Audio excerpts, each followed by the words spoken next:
Hey guys, tonight we're stepping back into a world of chrome-trimmed refrigerators, cigarette smoke in the produce aisle, and a peculiar national obsession with gelatin. We're talking about grocery shopping in 1950s America. Not the nostalgia version, not the soft focus, pastel-coloured, everybody's smiling version you've seen on vintage greeting cards. The real version. The one where your mother drove 40 minutes in a car with no air conditioning to buy a can of something called mock turtle soup and considered it a triumph. Before we go any further, a huge, genuine thank you to the viewer who suggested tonight's topic. You know who you are, and honestly, you made my week. I love when suggestions come in because it means you're invested in this, and that means everything to a channel like this one. If you enjoy what I do here, please take a second to like the video and subscribe, but only if you actually enjoy it. No pressure, no guilt. Just come back if it made your night a little softer. Drop a comment telling me where in the world you're listening from and what time it is, because I find it genuinely fascinating that someone in New Zealand and someone in Ohio are both lying in the dark listening to the same thing right now. You can also find us on Spotify now. Links in the description if you'd rather listen while you drift. Now, dim those lights, pull that blanket up, turn on a fan if you've got one. That soft white noise does something to the brain that nothing else quite matches. Get comfortable. Settle in. Let's pause for a moment. Have you ever wondered what it actually felt like to grocery shop in 1953?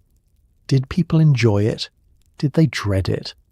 Was there a moment of genuine wonder the first time someone saw a frozen TV dinner in a supermarket freezer case, glowing under fluorescent lights like some kind of miracle from the future? What did the store smell like? Was the butcher someone you knew by name, or just a man in a bloody apron who judged your roast selection without saying a word? Did housewives actually look like the ads? Pearls and heels and a serene expression while comparing two identical cans of condensed soup? Or were they exhausted and slightly resentful, just trying to get home before the baby started screaming? What happened when you couldn't afford the cut of meat you needed? Did you improvise? Did you substitute? Did you pretend? Could you really feed a family of 5 on a single paycheck and a coupon from the Sunday paper? Or was that just something people said to make the era sound heroic? And, most importantly, why was everything in a can? Why was Spam considered aspirational? Why did Jell-O appear in savoury dishes? Who decided that mayonnaise was a condiment and a dessert ingredient, and apparently a structural element? And was anyone, at any point, actually happy about this? Congratulations. You've just woken up in 1953 America. It's Tuesday morning, your kitchen smells like percolated coffee and something faintly metallic. There's a list on the counter in your own handwriting, and you're about to go grocery shopping. Good luck. Let's start at the beginning, not at the store, at the kitchen table, the night before, with a stubby pencil and a notepad that probably also has a phone number and a recipe for a casserole you've never made written on it somewhere.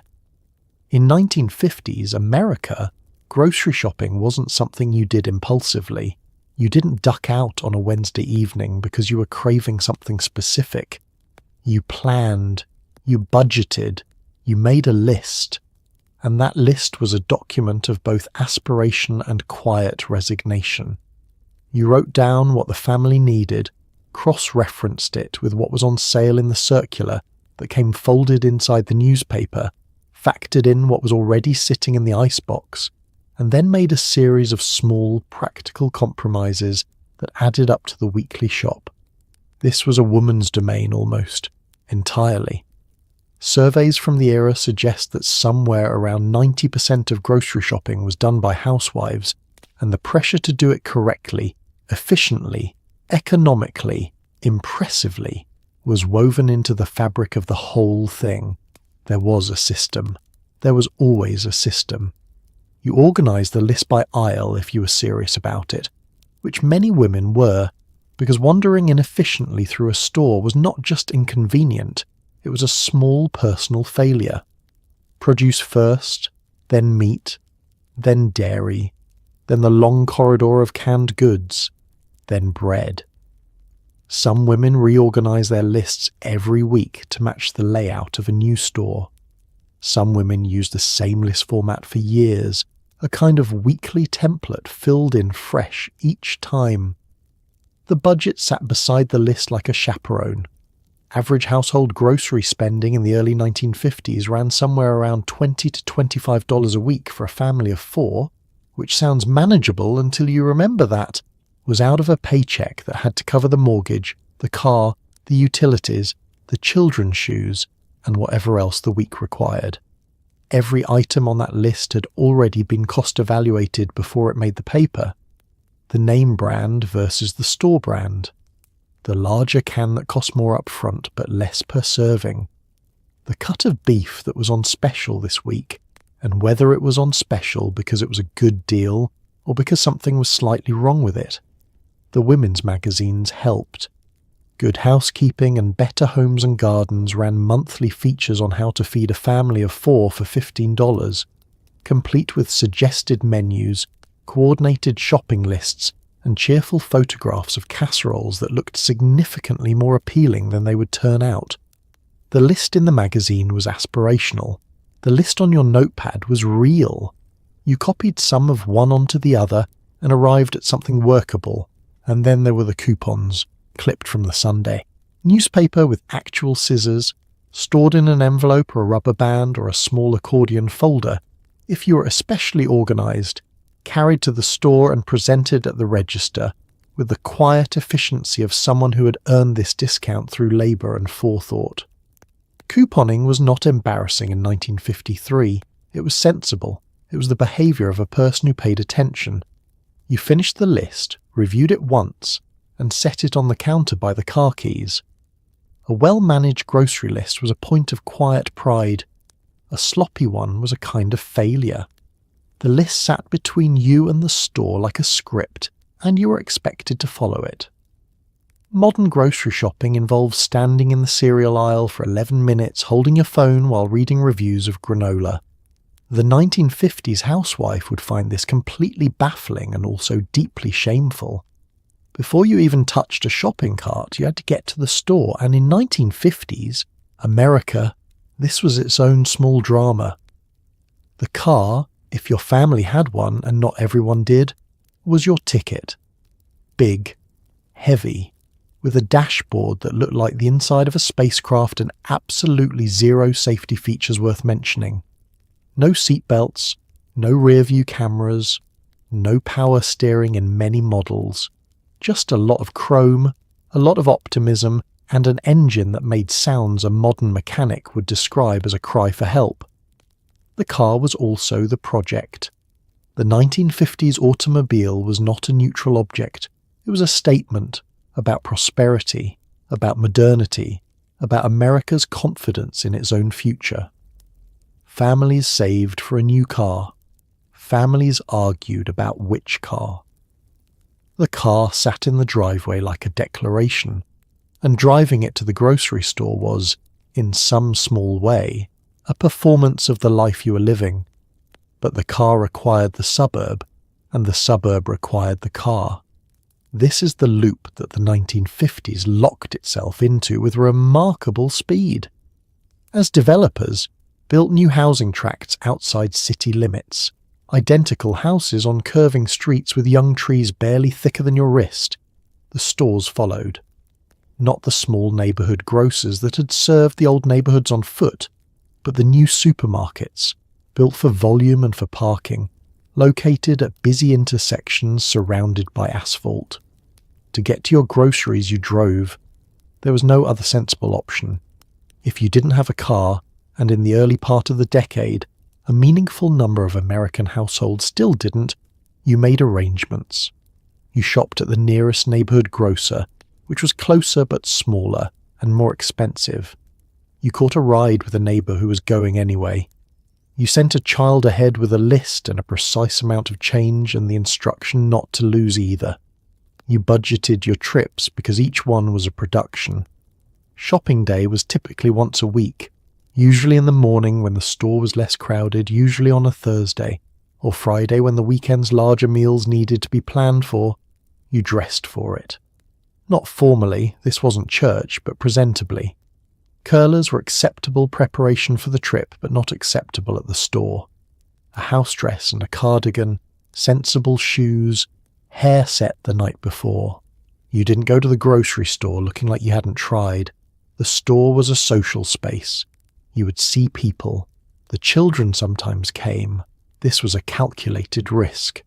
Children in grocery stores in 1953 behaved in roughly the same way children in grocery stores behave today, which is to say, unpredictably, at volume, with a strong tendency toward the candy display and an unerring ability to touch every item on the lower shelf.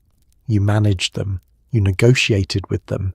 You made quiet, firm threats that both parties understood would not be fully enforced. And then you pulled into the parking lot, vast, gleaming, slightly disorienting in its openness, and gathered yourself. The list was in your purse. The cart was at the entrance, waiting. The week was about to be stocked, one aisle at a time. Walking into an American supermarket in the 1950s for the first time was reportedly an experience close to religious, not because the food was transcendent, we'll get to the food, but because of the sheer, staggering scale of it. Supermarkets were new, not brand new, but new enough that they still carried a faint charge of novelty, a sense that this was the future and you were living inside it. Fluorescent lights buzzed overhead, crisp and merciless. Linoleum floors reflected everything back at you. The shelves were tall, the aisles were wide, and there was just so much. Row after row of identical cans, towers of cereal boxes, pyramids of produce carefully stacked. Music played softly, some pleasant, forgettable melody designed to slow your pace and open your wallet. The checkout lanes gleamed. The shopping cart, a relatively recent invention still, being refined, rattled pleasantly beside you. The cart itself deserves a moment. Sylvan Goldman, an Oklahoma grocer, had invented the folding shopping cart in 1937, but early adoption was rocky. Shoppers resisted them, apparently finding the act of pushing a large wire basket vaguely undignified. Goldman reportedly hired people to wheel carts around his store to demonstrate normalcy before customers would follow suit. By the 1950s, the cart was accepted. It had evolved. It was bigger, sturdier, and had a small fold-down seat at the front for children, which solved the problem of where to put a toddler and created the entirely new problem of a toddler with arm's reach of every passing shelf. The supermarket of the 1950s was built on a principle that the era called one-stop shopping, which was genuinely new.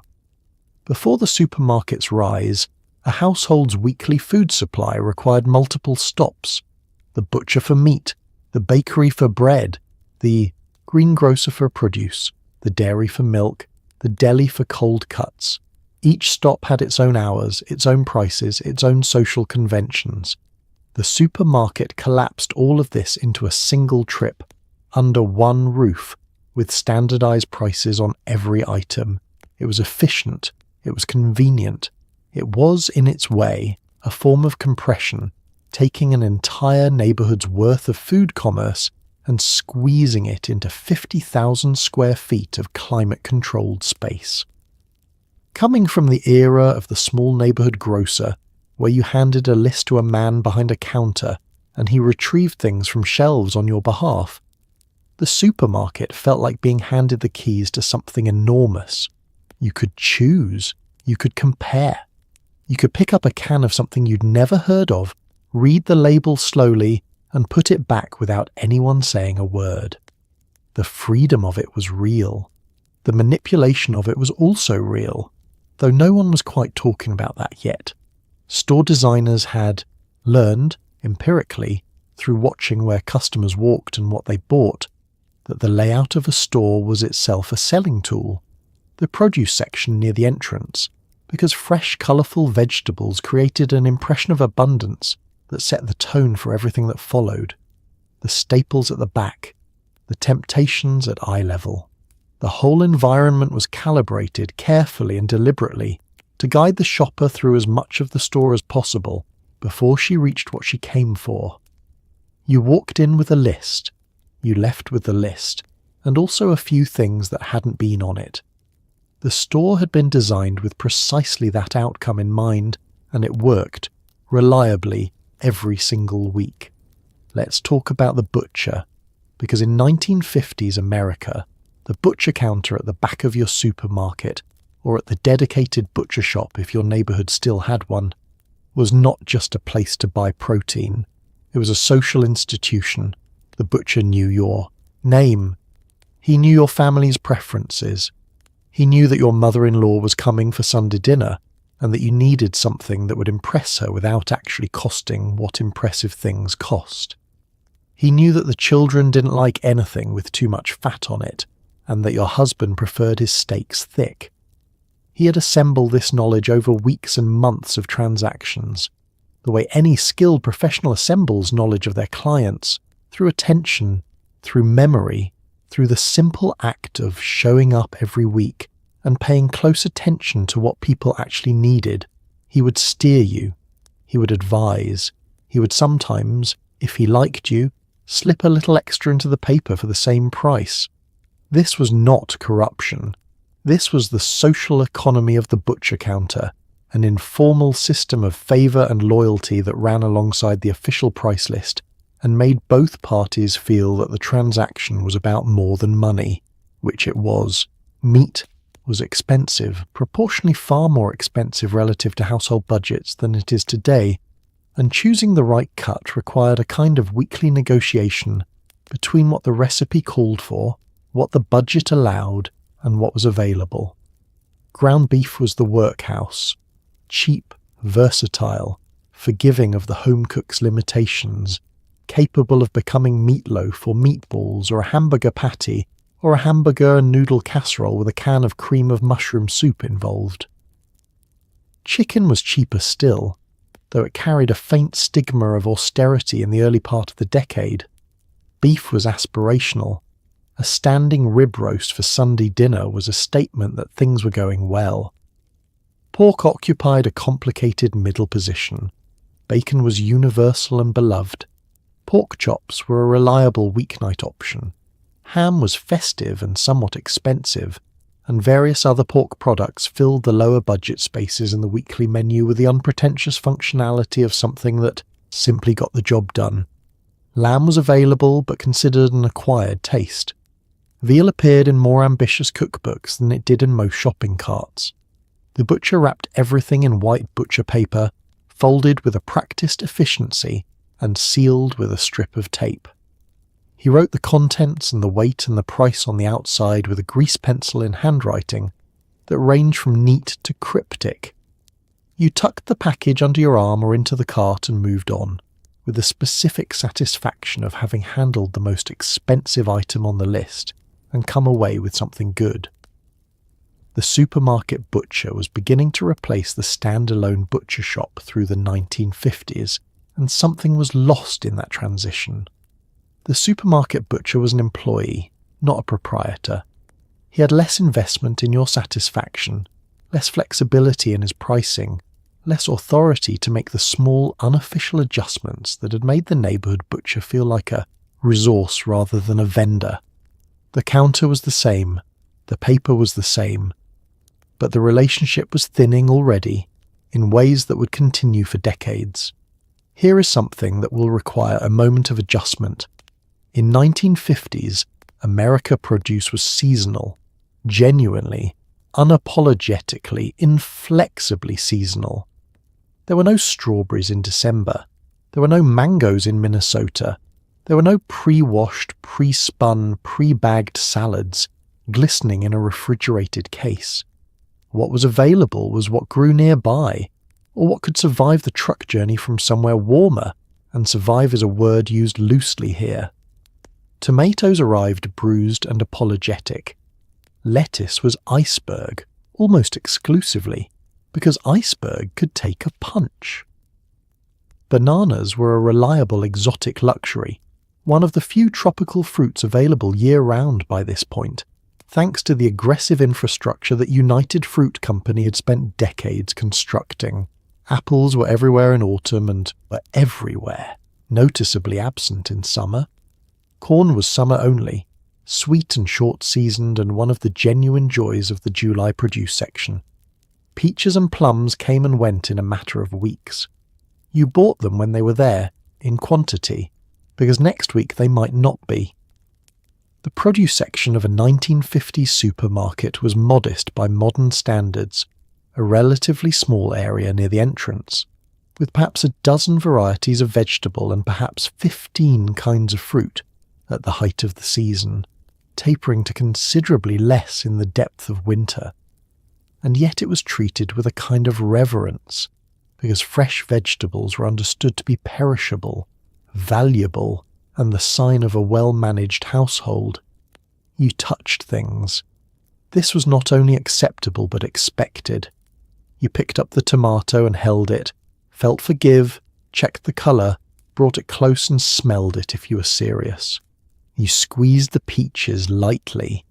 You peeled back a corner of the corn husks to check the silk. You hefted the melons and knocked on them with your knuckles and listened for the particular dull thunk that indicated good ripeness, as opposed to the hollow thunk that indicated you'd be cutting into disappointment on Saturday. The produce man, yes, there was usually a produce man, watched all of this with the patient, evaluative gaze of someone who had seen people squeeze tomatoes for 30 years and still couldn't fully explain why. Winter presented its own particular produce reality. Come January in most of the country, the produce section contracted dramatically. Root vegetables dominated: potatoes, carrots, turnips, onions, parsnips. Cabbage kept well and appeared frequently. Canned vegetables stepped in to cover the gap, which is part of why canned peas and canned green beans were so embedded in the era's cooking. They weren't a choice so much as a solution to a seasonal problem that presented itself reliably every year. Frozen vegetables were beginning to supplement this. By mid-decade, Birdseye had been selling frozen peas and corn since the 1930s, but fresh remained the preference when available. A housewife who substituted frozen for fresh when fresh was available was making a small statement about her priorities, and the era had opinions about that. The produce section was the most honest part of the store. It could not be standardized the way a can could be standardized. Every apple was slightly different. Every head of a lettuce had its own particular density and moisture. You had to pay attention, evaluate, decide. In a store designed to remove friction from the shopping process, the produce section insisted on a little friction. It demanded engagement. It rewarded people who knew what they were looking at. And it punished, without mercy, anyone who bought a melon without knocking on it first. If the 1950s American grocery store had a soul, it lived in the canned goods aisle, row upon absolute row of gleaming tin cylinders, stacked with the precision of a military operation, labelled in cheerful fonts, with pictures of vegetables that looked significantly more vibrant than the vegetables inside them. Canned goods were not a compromise in 1950s America. They were a triumph. They were modernity in cylindrical form. They meant you didn't have to put up your own vegetables anymore. That exhausting, summary, slightly dangerous process of boiling jars and sealing lids and praying the seal held, praying nothing fermented wrong, praying the whole shelf in the root cellar didn't quietly become a health hazard over the winter. The can had done it for you, industrially, consistently, safely. The can was a small, affordable, shelf-stable miracle, and the 1950s housewife treated it with corresponding respect. Campbell's soup alone offered something like 21 varieties, and was treating them all as culturally equivalent. Tomato, chicken noodle, cream of mushroom, clam chowder, beef with vegetables, vegetarian vegetable, each in its familiar red and white can, each at roughly a dime, each capable of becoming lunch in the time it took to open the can, add a can of water or milk, and heat the result over a medium flame. Campbell's had also figured out something important about the cream of mushroom soup specifically. It was not merely soup, it was infrastructure. A can of cream of mushroom soup was the binder, the sauce, the shortcut at the centre of approximately 40% of the era's casserole recipes, and everyone knew it. The casserole was itself a 1950s cultural achievement, a complete meal assembled from whatever was on hand, baked in a rectangular dish, and presented to the family as dinner, with a confidence that the presentation helped sustain. Green bean casserole, green beans, cream of mushroom soup, French's fried onions, tuna noodle casserole, egg noodles, canned tuna, cream of mushroom soup, frozen peas, breadcrumb, topping. The specific magic of these dishes was that they asked very little of the cook while delivering a complete protein, a vegetable, a starch and a sauce in a single baking dish that was also its own serving vessel. Fewer dishes, less mess. Dinner at 7. Done. Beyond Campbell's, the canned goods aisle offered Del Monte's vegetables and fruit cocktail, Libby's pumpkin and corned beef hash, Hunt's tomatoes, Spam, which occupied a category somewhere between canned meat and aggressive optimism, baked beans in several interpretations, tuna packed in oil, which was the standard before water packed became available, mandarin oranges in light syrup, which appeared in salads at a frequency that still defies simple explanation. There was also the canned soup hierarchy to navigate. Condensed soups required a can of liquid added. Ready-to-serve soups did not. Condensed was cheaper and occupied less shelf space. Ready-to-serve was slightly more expensive and considered mildly more luxurious. You chose based on the budget and based on how much you trusted yourself to not forget to add the water, which was a more common problem than the Campbell's company would have preferred. The canned goods aisle was also where the list could expand unexpectedly. You came for cream of mushroom and tomato paste, and left also with a can of something called chop suey vegetables that looked interesting, and a can of fruit cocktail because it was on sale. The aisle invited browsing in a way that produce did not. Everything in produce needed evaluation. Everything in canned goods was identical to the last one you bought, reliably exactly what the label promised, requiring no evaluation at all. You just chose whether you wanted it, and then it went into the cart. If canned goods were the beating heart of the 1950s supermarket, frozen foods were the nervous system, still developing, occasionally unpredictable, but humming with tremendous potential. The frozen food section occupied a relatively small but disproportionately exciting stretch of the store, lined with long white chest freezers or upright cases that breathed cold air and glowed with a kind of otherworldly pallor beneath the fluorescent overhead lights.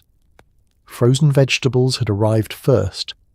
Birdseye had been selling them since the 1930s, and by the early 50s they were accepted, if not yet celebrated. Frozen peas were genuinely better than canned peas, a fact that even devoted canned goods partisans quietly acknowledged. Frozen corn on the cob was a reasonable approximation of the summer experience in February. Frozen orange juice concentrate, introduced commercially in the late 40s, had become a breakfast institution. You kept a can in the freezer, you mixed 3 cans of water, you stirred, you poured, and breakfast had juice without peeling a single orange. This was progress. This was exactly what progress was supposed to look like. But then came the TV dinner, introduced by Swanson in 1953, reportedly inspired by an overstock of post-Thanksgiving turkey and a logistics problem that needed solving. The TV dinner was a complete meal, compartmentalized neatly in a segmented aluminum tray, designed to be slid into a 400-degree oven for about 25 minutes and eaten directly from the tray. The original version, turkey with cornbread dressing, gravy, sweet potatoes and peas. The price, 98 cents. The name alone was a cultural signal that deserves its own moment of appreciation. They didn't call it a convenience meal or a quick dinner or a prepared entree. They called it a TV dinner, and in doing so they named not just a product but a social shift. The acknowledgement that Americans were now eating in front of the television set, that the dining room was sometimes being replaced by the living room, that family dinner had loosened its format and was still working out what it wanted to be.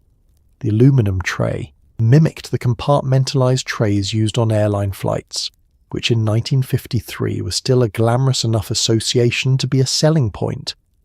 You were eating like a person who took airplanes, on a Tuesday, in your living room, in front of Dragnet.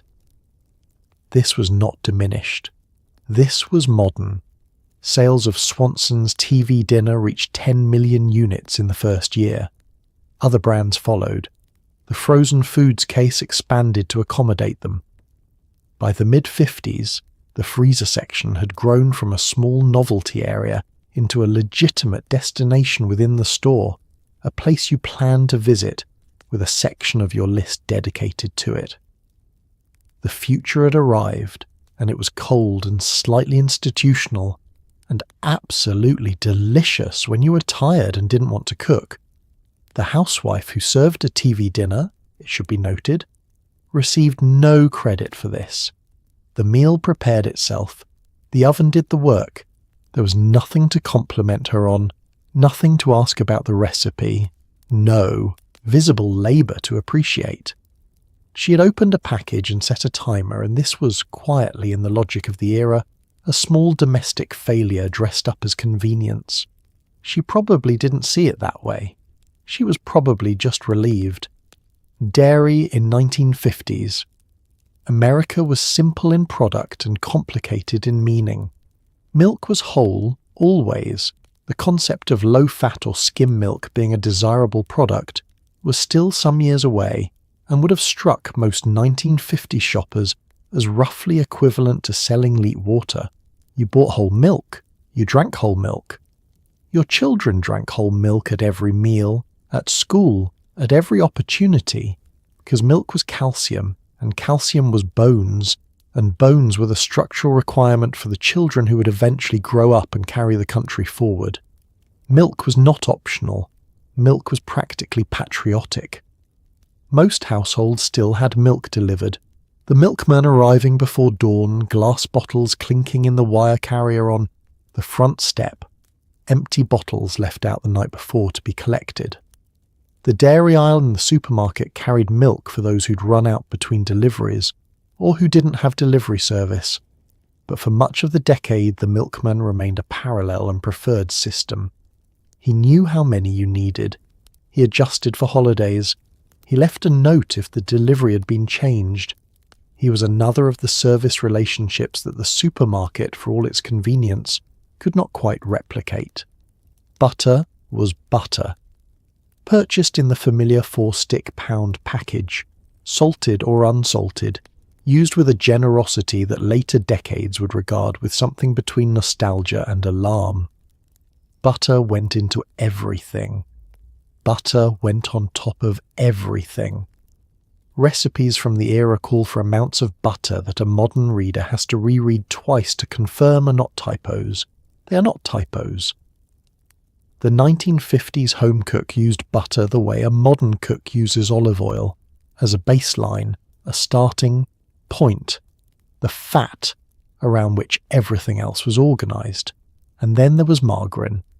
Margarine was the controversy of the dairy aisle, and it was a controversy that generated more heat than its product category would seem to warrant. It was cheaper than butter. It was aggressively marketed as modern, heart-friendly and practical. Butter lobbyists fought it with a territorial fury that suggests they understood exactly what was at stake. Some states, Minnesota, Wisconsin, other dairy-producing strongholds, actually prohibited the sale of yellow-coloured margarine. You had to buy it white and pale and deeply unappealing in a package that included a small capsule of yellow food colouring that you kneaded into the mass yourself until it reached an approximation of butter's colour and a deeply unsatisfying approximation of butter's dignity. This requirement existed until the last states repealed it in the early 1950s, and even after the stigma lingered. Serving margarine. Instead of butter was a small social tell. It said something about the household's budget that the household might have preferred not to say. Serving butter was a minor luxury and a minor statement of adequacy. The dairy aisle every week invited you to make this choice, and you made it based on the budget and on how much you cared what people thought, which in 1950s America was often quite a lot.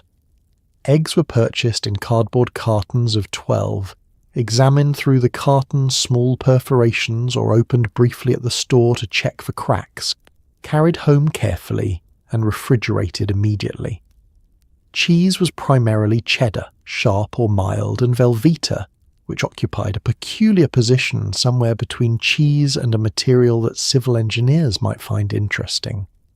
Bread in 1950s, America had achieved a texture that no previous civilization would have recognized as bread.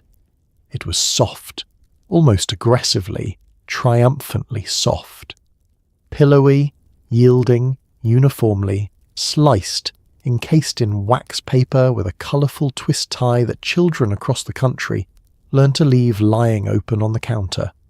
Wonder Bread had been building strong bodies since 1930 with its enriched nutrients, and by the 50s it was everywhere. Not just available, but dominant, the default bread against which other breads were measured and generally found unnecessarily complicated.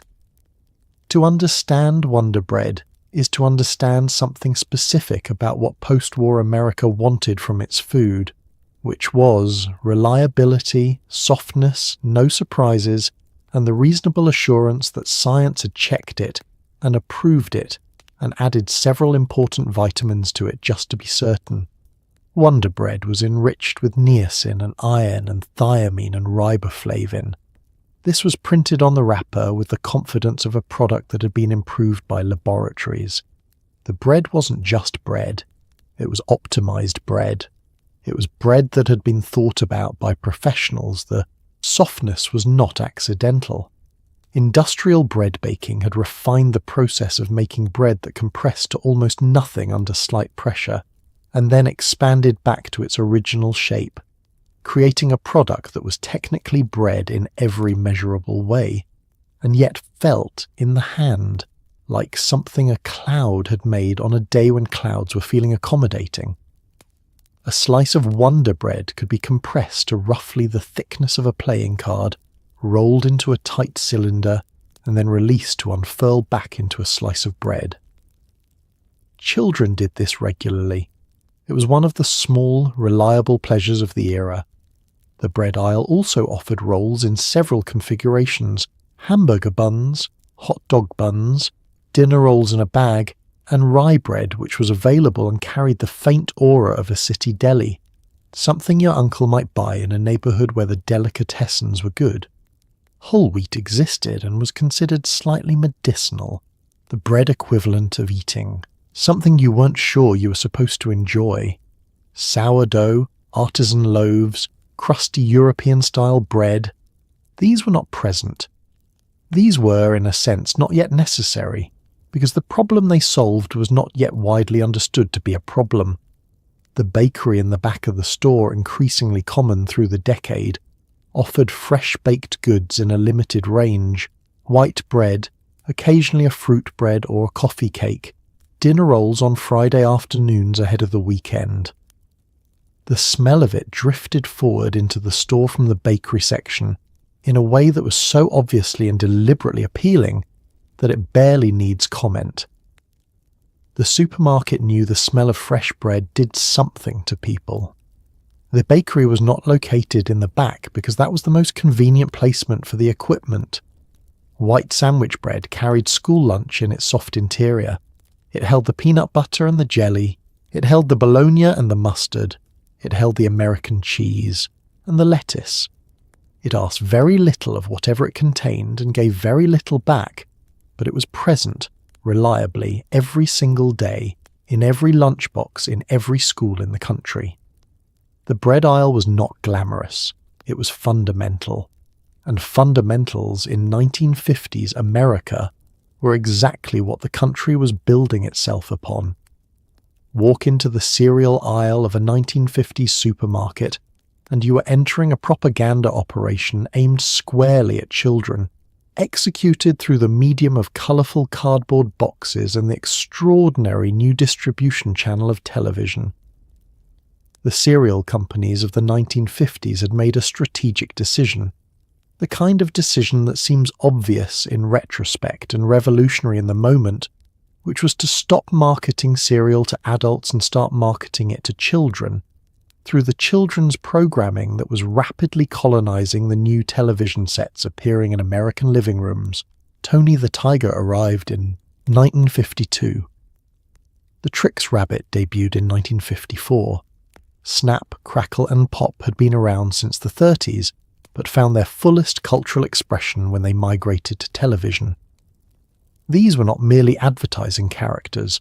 They were personalities, recognisable, consistent, beloved by children with an intensity that parents found difficult to argue with in the cereal aisle on a Saturday morning when everyone was tired and the box was only 43 cents. The sugar content of these products was extraordinary and openly celebrated. Sugar frosted flakes, sugar corn pops, sugar crisp. The word sugar appeared in the product name as a feature, a promise, a selling point, because sugar was still the future in 1953. Sugar was sweetness, and sweetness was pleasure, and pleasure was what the post-war prosperity was supposed to deliver. There was not yet a medical or cultural consensus that the amount of sugar in children's breakfast cereals was a concern worth labelling. The cereals had names. The names contained the word sugar. The children ate them, and no one convened a committee. The prizes inside the box deserved their own moment. Cereal boxes in the 1950s offered premiums, small plastic toys, decoder rings, cut-out cardboard figures, miniature activity sets, buried inside the cereal or available by mail if you sent in the box top, along with a small amount of money. The box top premium system was a masterwork of child psychology. It created a reason to buy the cereal that was entirely separate from the cereal. The child was not buying breakfast. The child was buying a decoder ring that happened to come with some frosted cereal around it. Parents bought them because children demanded them, and children demanded them because the television told them to, and the television was new and trusted and speaking with the confident authority of something that had been invited into the home. The television set was a family purchase, a household investment, a piece of furniture in many cases, large, wooden-framed, positioned in the living room with the furniture arranged around it. What it said carried weight. And what it said, every Saturday morning, was that sugar smacks were the most exciting thing that had ever happened to breakfast. The adults in the cereal aisle had their own options. Cornflakes, grape nuts, shredded wheat, all bran, products that made no promises about excitement and delivered on that promise completely. These were serious cereals for serious people who understood that breakfast was fuel and not an entertainment event. They came in plain boxes with small, dignified typography and no mascots. They tasted like something that was good for you, which in 1953 was not yet the selling point it would eventually become. A bowl of cereal in the morning with cold whole milk, complete, modern, fast, and for the child at the table, accompanied by a cardboard character on the box who was looking right at you with enormous cheerful eyes, telling you that today was going to be great. The deli counter in a 1950s supermarket was a stage, and the man behind it was a performer. Sliced meats were laid out behind glass-like artifacts. Bologna, salami, olive loaf, head cheese, something called pickle and pimento loaf that defied easy categorization, but was apparently popular with people whose taste buds had survived the war and emerged with unusual priorities. Lunch meat was serious business. The American lunch, the brown bag lunch, the school lunch, The desk lunch was built around sliced meat between two pieces of bread, and the deli counter was where that foundation was poured. This was not a peripheral concern. This was the centre of 5 lunches a week, multiplied by every person in the household old enough to chew without supervision. Getting the deli order right meant getting the week's lunches right, and getting the week's lunches right was part of a larger project of household management that allowed no casual errors. Bologna was the workhouse of the deli case. Dense, round, mildly pink, faintly mysterious in its ingredients, Bologna was the meat of the American school lunch in a way so complete that it bordered on cultural definition. Children ate it. They ate it without complaint mostly. They ate it on white bread with yellow mustard and a piece of iceberg lettuce, and considered this a reasonable midday meal because it was, and because the alternative was going home for lunch, which was not always possible and not always better. Ham was the upgrade, more expensive, more flavourful, carrying the faint prestige of something that had once been the centrepiece of a holiday table and was now being sliced thin and democratised into Tuesday's sandwich. Salami was for families with pretensions, or for families with Italian heritage for whom salami was not a pretension at all, but simply lunch. Olive loaf, Bologna's peculiar, cousin, studded with green olives and pimentos, was for people who had developed specific opinions about what lunch should contain and were not interested in being talked out of them. The process of being served at the deli counter had a rhythm that regular customers knew and newcomers had to learn. You waited. You watched the person ahead of you complete their transaction. When the man behind the counter looked at you, you gave your order, not tentatively, not with excessive deliberation, because the deli counter was not a place for people who hadn't decided yet. You said, a ½ pound of bologna, sliced thin, a £1/4 pound of salami, not too thin. He repeated it back. He began slicing. The machine made an extremely satisfying sound, a steady mechanical whir that meant the order was in progress, that the transaction was moving forward, that lunch was becoming real. He laid the slices across the scale with a practiced hand, watching the needle adjusting. He wrapped everything in white paper with the efficient movements of someone who had done this thousands of times, folded the edges neat, sealed it with tape, wrote the weight and price in grease pencil on the outside in handwriting that was either beautifully legible or completely indecipherable, depending on the man. You thanked him. He nodded. You moved on. There was something transactional and also strangely dignified about the whole process. You were a person with a specific need. He was a person with the specific skill to meet it. The exchange was clean and honest and left both parties satisfied in a minor but genuine way. The deli counter asked you to know what you wanted before you arrived, to state it clearly, and to trust that the man with the machine would deliver it. This was, in the 1950s, a reasonable model for a great many things. The checkout experience in a 1950s supermarket was a full-body athletic event, and the cashier was an athlete. There were no barcode scanners, no beeping, no self-checkout kiosks standing in silent judgment of your bagging technique. Each item was lifted, examined, and rung up individually on a mechanical cash register that clacked and dinged with every entry, producing a sound that was both satisfying and slightly ominous, depending on how many items were still in the cart. The cashier knew the prices. This bears repeating because it is genuinely remarkable by any modern standard. The cashier, typically a woman, in the larger supermarkets of the era, had committed to memory the price of every item in the store, or close enough to every item that the gaps were minor. She knew that Campbell's tomato soup was 10 cents, and that the larger can of Del Monte peaches was 31 cents, and that the price of ground beef had changed last week, and what it had changed to. She carried this information the way a skilled tradesperson carries the knowledge of their materials, not consulted, just known, available instantly at the moment of need. She moved fast. The rhythm of the checkout was established and maintained by her pace, and her pace was brisk. Items came out of the cart, passed through her hands, were registered, and moved down the counter toward the bagger, a separate person, often a teenage boy who packed the paper bags with a practiced efficiency that followed its own logic. Heavy things on the bottom, fragile things on top, bread never under anything, eggs handled last and placed with care. Paper bags, always paper, large, brown, with squared bottoms that allowed them to stand upright in the trunk of the car. They held a remarkable amount before surrendering, though they could be defeated by moisture or by an overly ambitious bagger who decided a 14-pound bag was structurally plausible.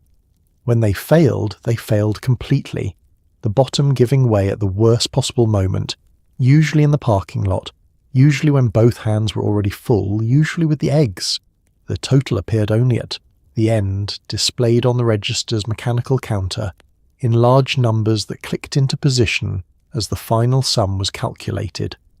There was a moment, always a moment, between the last item being rung and the total appearing, a brief pause during which the shopper performed rapid mental arithmetic and either felt relief or a specific sinking recalibration of what she had bought versus what she could actually spend. You paid in cash. This was the only option at most stores through the majority of the decade, cash or a check if the store knew you well enough to trust your account. Credit cards existed in a limited form by the mid-50s, but were not yet a feature of the grocery store checkout. You handed over the bills, the cashier made change from the register drawer with the practiced speed of someone who did not need to think about it, and the transaction was complete. No receipt emailed to you, no digital record created, no loyalty points accumulating invisibly in an account you'd forgotten you had. Just the change in your hand and the bags on the counter and the quiet arithmetic of what was left in your wallet versus what was left in the week. The cashier was already looking at the next person. You gathered your bags and moved on because the line behind you was real and the parking lot was waiting and dinner still needed to happen. Prices in 1950s America would make you feel things. Ground beef, around 50 cents a pound. A loaf of Wonder Bread, about 18 cents. A dozen eggs, 60 cents. A pound of coffee, somewhere between 80 cents and $1. A gallon of milk, about 90 cents. A can of Campbell's soup, a dime. A pound of butter, about 70 cents. Pork chops, around 60 cents a pound. A whole chicken, somewhere under $1, sometimes considerably under. These numbers seem laughably small until you apply them to what people were actually earning, and then they become something else entirely, something more recognizable, more sobering. The median household income in 1953 was approximately $4,000 a year. That is the number before taxes, before the mortgage, before the car payment, before the utilities and the insurance and the children's shoes and the dentist and the unexpected things that made the monthly budget a document of intentions rather than certainties. A family of 4 spending $20 a week on groceries was spending roughly a quarter of its income on food, a proportion that feels enormous now and was simply the reality then. The housewife who managed the weekly grocery budget was doing math constantly. Not occasionally, not when it seemed necessary, constantly. In the store, she was running a mental tally as she shopped, tracking the approximate total against the amount she had allotted for the week. She knew the price of things without looking at the tag, because she'd bought them enough times that the prices were simply part of her knowledge of the world, the same way she knew the names of her neighbours and the schedule of the school bus. The name brand versus the store brand was a live question every week. The store brand, already appearing in many supermarket chains by the mid-50s, typically packaged with minimal design and labelled simply with the store's name, was cheaper, often meaningfully cheaper. Whether it was equivalent in quality to the brand name was a matter of genuine household debate. Some women bought store brand canned vegetables without a second thought, Others felt that serving store-brand soup was a kind of statement they weren't prepared to make, at least not at the dinner table. Coupon clipping was not a hobby. It was a rational, reasonable response to the actual economics of feeding a family. The Sunday newspaper arrived thick with inserts from grocery chains and food manufacturers, and those inserts were read. The coupons were cut out with actual scissors, sorted by category or by store, stored in an envelope or a small accordion file that lived in the kitchen drawer specifically for this purpose. At the checkout, they were presented without embarrassment, because there was no cultural script in 1953 that framed coupon use as something other than good sense. The woman who managed her grocery budget well, who came home with everything on the list, stayed within the week's allotment, found the sale items, used the coupons, and still put a complete dinner on the table every night, was performing a sustained act of financial management that the era's culture consistently failed to name as such. She was called a good homemaker. She was called thrifty. She was not called a financial manager, though that is precisely what she was, operating without a spreadsheet, without an app, without anyone acknowledging that the skill she was exercising had a name. Somewhere between loyalty programs and mild collective insanity lived the great 1950s, trading stamp phenomenon, and if you didn't live through it, you are genuinely missing something that no modern reward point system has quite replicated. Not because the rewards were better, but because the physical, tactile, slightly obsessive process of accumulating them was its own peculiar form of domestic theatre.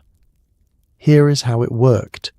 You made a purchase at a participating grocery store, and through the 1950s the number of participating stores grew steadily until it became unusual not to participate, and for every 10 cents spent you received a small paper stamp.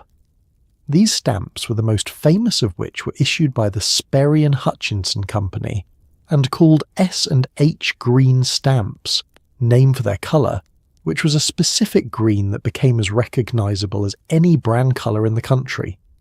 You took the stamps home, you licked them, you pressed them, one by one, into small paper booklets provided for this purpose, arranging them in rows across the pages with the methodical patience of someone who understood that every stamp was a fractional contribution towards something real. The licking was, in retrospect, a considerable commitment. Each stamp was small, and the adhesive was not generous, and the booklet required many stamps, and the stamps were individually tiny, and the full experience of filling a booklet was a slow, slightly unpleasant, deeply satisfying accumulation of minor effort. Some households used a damp sponge. Some households simply licked. Some households assigned the licking to children, which was either a reasonable delegation of labour or a mild form of child cruelty depending on your perspective and how many booklets were waiting. When you had enough booklets, and enough varied depending on what you wanted, because the rewards came in different denominations of booklet value, you took them to a redemption centre. The redemption centre was a store that existed solely to exchange booklets for merchandise, and it was stocked with the items from the S&H Green Stamps catalogue, which was distributed to households and treated with something approaching the reverence usually reserved for the Sears catalogue. A toaster, a set of dishes, a lamp, an electric mixer, a bicycle for the children, a set of luggage for the vacation you hadn't yet planned. These things were real, achievable, visible in the catalogue photograph, waiting at the redemption centre for the person with enough booklets. Booklets were stored in kitchen drawers and kitchen cabinets, and a dedicated junk drawer that had stopped being a junk drawer and become entirely a stamp overflow area. The catalogue was consulted regularly. Progress was tracked. The waffle iron that required 47 booklets was 47 booklets away, and every grocery receipt moved you fractionally closer. Other stamp programs competed, blue chip stamps on the West Coast, plaid stamps in other regions, various store-specific programs that operated on the same principle.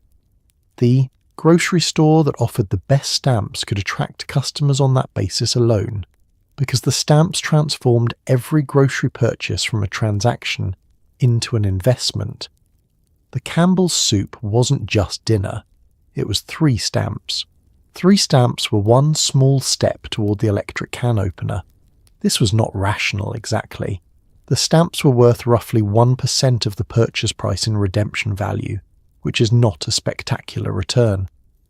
But the psychology of physical accumulation, of licking and filling and watching the booklets stack up in the drawer, made the return feel more immediate, more personal, more earned than any abstract percentage could.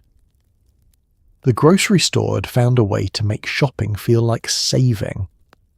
And in a decade that valued both the appearance and the reality of thrift, that was an extraordinarily effective thing to have found. The supermarket floor plan in the 1950s was not designed by someone who was trying to make your life easier. It was designed by someone who was trying to make you walk past as many products as possible before you reach the ones you actually came for. This distinction matters, and the people who designed the stores understood it perfectly, even if the people shopping in them did not. Milk and eggs, the items that brought most customers through the door most frequently, were almost always positioned at the back of the store, far back, past the cereal aisle and the canned goods and the bread and the condiments and the entire diagonal length of the store. To get to the things you definitely needed, you walked through everything you might be persuaded to need, and the persuasion was environmental rather than verbal. Nobody told you to pick up a can of fruit cocktail. The fruit cocktail was simply there, at eye level, brightly labelled, next to the other canned fruit, and you picked it up and put it in the cart because it was there and because it was only 23 cents and because the label had a picture of a bowl of fruit cocktail that looked genuinely pleasant. End caps, the displays at the head of each aisle, featured specially promoted items, often sale items, positioned to be visible from the main corridor of the store. These were not the items that needed to be there. These were the items that benefited from being there, items whose sales increased measurably when they were placed in a position of visibility rather than buried in the middle of their aisle. The end cap was prime retail real estate, and the stores charged food manufacturers accordingly for the placement, though this was not something either party advertised. Products for children were stocked at child height. This is not a coincidence and does not require elaborate explanation. A box of sugar-frosted flakes at adult eye level is a box of cereal. The same box at the eye level of a 6-year-old is a conversation that will happen in the car on the way home and possibly in the store itself and will likely result in the box entering the cart. The store designers knew this. The cereal manufacturers knew this. The 6-year-old was simply operating according to the system that had been built around them. Impulse items clustered near the checkout lane. Small, inexpensive, easily justified. Gum, mints, a candy bar, a magazine with a recipe on the cover, a small toy for the child who'd behaved during the shopping trip, or, alternatively, the child who had not behaved and needed to be managed into compliance before the cashier witnessed further scenes. The checkout lane was the last opportunity the store had to add to your total, and it was organised accordingly. None of this was secret in the sense of being hidden, but it was not yet widely discussed in the terms that consumer advocates and behavioural economists would eventually use to describe it.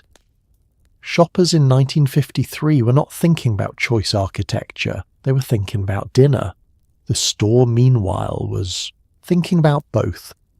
The list in your purse was your defence against the store's design. A woman with a firm list and a firm budget was harder to divert than a woman who'd come in with a general sense of what she needed and expected the store to help her figure it out. The list was not just an organisational tool, it was a negotiating position, and the store had been designed by people who had studied what happened when the negotiating position was soft.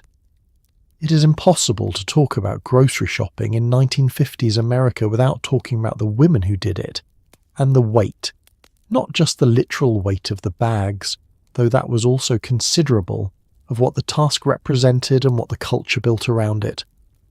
The housewife was the household's purchasing agent, nutritionist, budget manager, and culinary director, and grocery shopping was the main supply run for all of those roles simultaneously.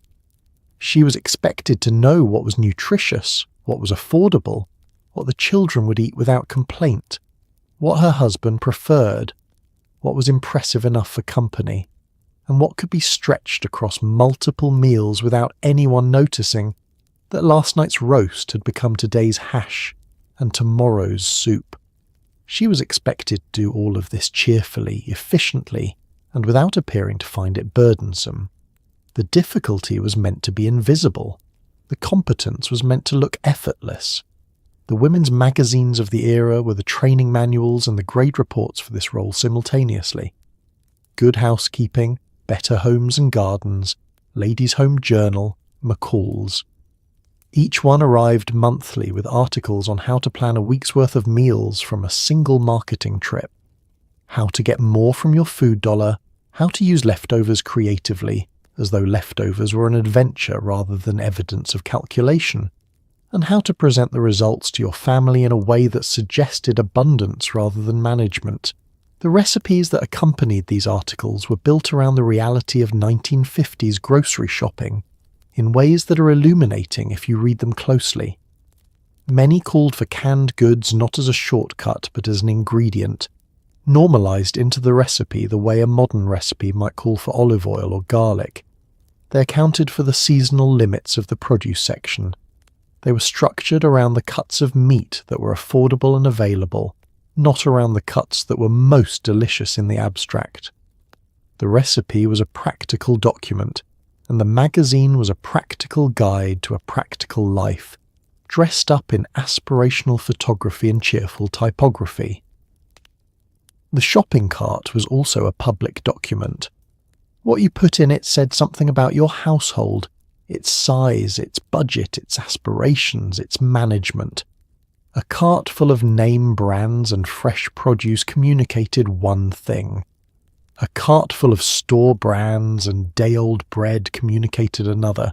Women were aware of this. They were aware that other women in the store could see their cart, could draw conclusions from it, could form opinions. The grocery store was a social space, and social spaces have audiences, and audiences in 1950s suburban America were attentive in specific, quiet ways. The physical labor of the shopping trip was real and unacknowledged. Pushing a loaded cart through a full store, lifting bags into the car, carrying bags from the car into the kitchen, unpacking, organizing, storing. All of this was simply part of the day, unremarkable, unseen, expected. It was not the kind of labor that generated comment or appreciation. It was the kind of labor that generated, when done correctly, the absence of comment, which in the domestic logic of the era was the closest available equivalent to praise. The shopping cart was hers. The list was hers. The budget was hers to manage, even if the money came from elsewhere. The refrigerator that was full at the end of the trip was evidence of her competence. The family that was fed was evidence of her success. None of this was called work. It was called being a good wife. The distinction mattered enormously, and almost nobody was making it. Let's be honest about where men fit into the 1950s grocery store, which is, occasionally, conspicuously, and almost entirely at a loss.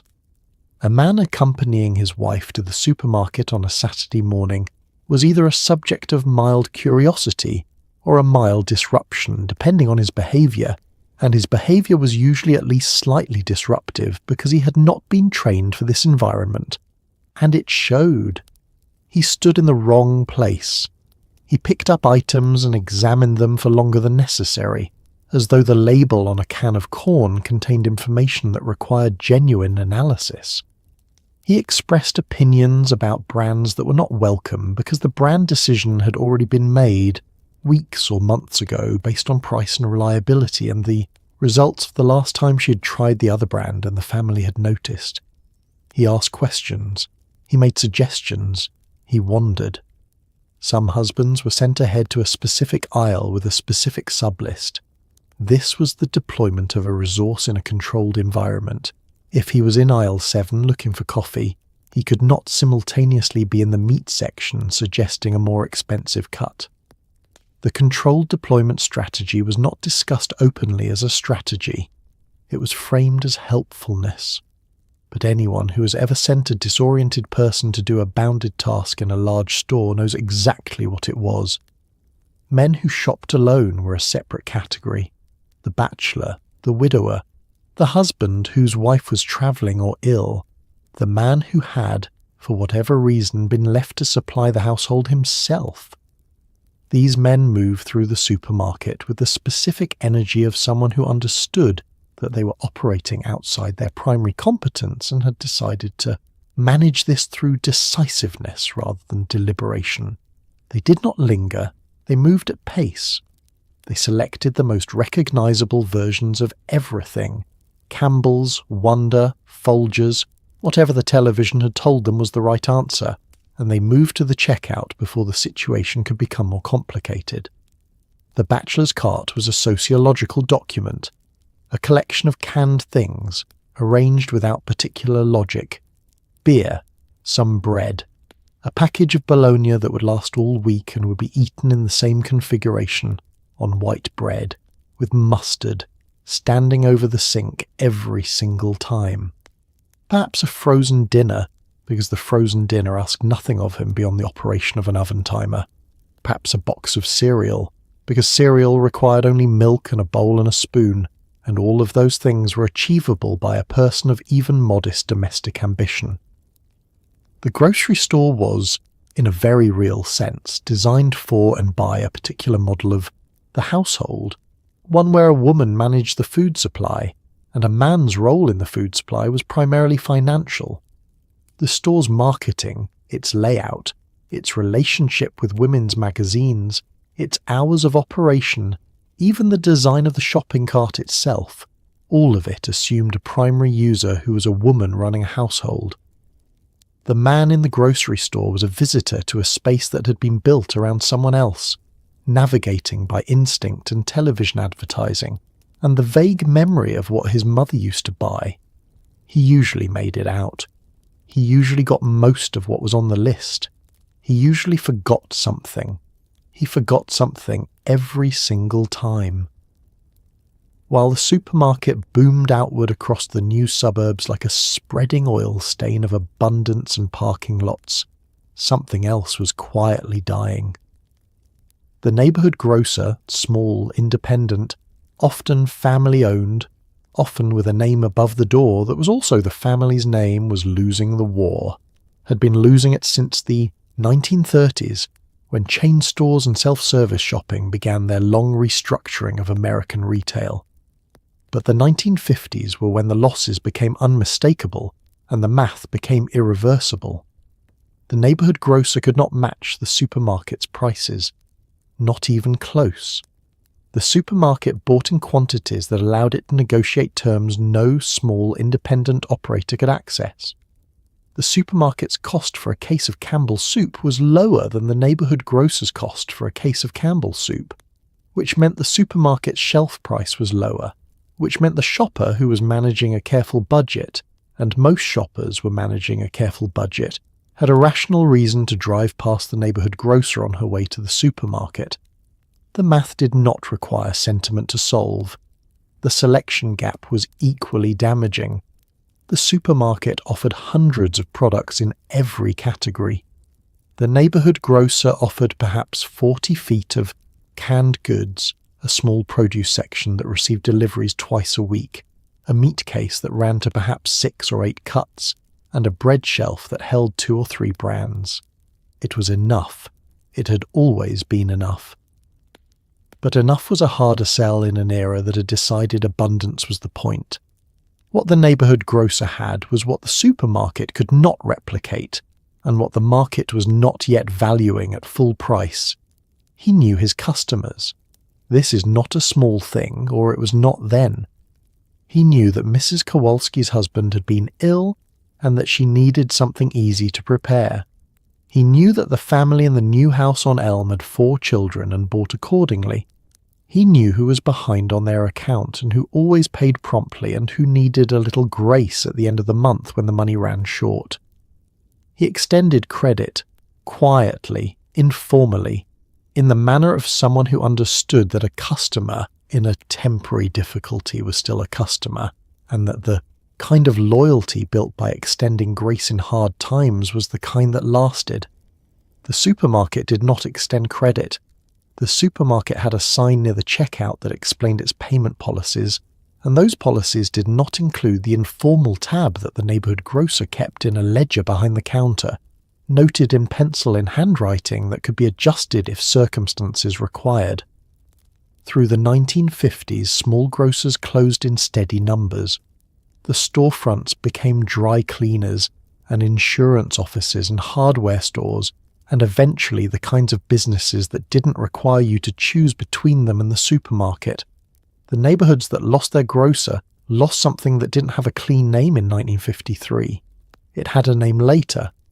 Later, people called it community infrastructure, or food access, or the social fabric of the neighbourhood. At the time, most people called it Thursday and drove to the supermarket because the prices were better and the parking was free and the selection was broader, and all of those things were true and none of them captured everything that was being traded away. The 1950s were the golden age of processed food, and the word processed carried none of the baggage it carries now. There was no pause before saying it, no lowered voice, no implication that something had been done to the food that the food might not have consented to. Processed meant modern. Processed meant consistent. Processed meant that scientists in white coats in laboratories had thought about this more carefully than you had, and had arrived at a product that was reliable, safe, shelf-stable, and convenient in ways that fresh ingredients, with their seasonal limitations and tendency toward decay, and their refusal to be the same twice, simply were not. The post-war food industry had enormous resources, enormous ambition, and an American public that had just spent years living under wartime rationing and was prepared to embrace abundance in almost any form it arrived. The food companies understood this. They invested in research, in manufacturing, in the distribution networks that could move a product from a factory in New Jersey to a supermarket shelf in Iowa, and in the advertising that would convince the housewife in Iowa that the product deserved a place in her pantry. Cheese Whiz arrived in 1952. It was processed cheese spread in a jar, smooth, orange, consistent, capable of being applied to a cracker or a slice of bread or a vegetable without requiring any of the variable outcomes that came with actual cheese. It was not pretending to be cheese exactly. It was something adjacent to cheese that had solved several of cheese's more inconvenient characteristics. It did not mould. It didn't need to be sliced. It was always exactly the same. These were presented as advantages because they were advantages in a decade that valued reliability over complexity. Instant mashed potatoes, dehydrated potato flakes that reconstituted into something recognizable as mashed potatoes when hot water and butter were added, had appeared in the late 40s and were being enthusiastically adopted through the 50s by housewives who found in them one less thing to stand at the stove peeling and boiling. The result was not identical to homemade mashed potatoes. Everyone knew this. The family knew this. The housewife knew this. The product was purchased anyway because the family was fed and the extra 20 minutes belonged to someone now. Cake mixes had appeared earlier, but required careful psychological engineering before they took hold. The original formulations required only water. Everything was already in the mix, including the dried egg. But research found that housewives resisted these completely prepared mixes because they felt that adding only water was not cooking, was not contributing, was not earning the compliment that arrived when the cake was presented. So the manufacturers removed the dried egg from the mix and required the cook to add a fresh egg herself. One egg, cracked, added, stirred. The result was exactly the same cake. The cook now felt she had made it. Sales improved dramatically. The 1950s food industry had accidentally discovered that people need to feel useful, even at the cost of minor inconvenience. This was not cynical, or rather, it was not only cynical.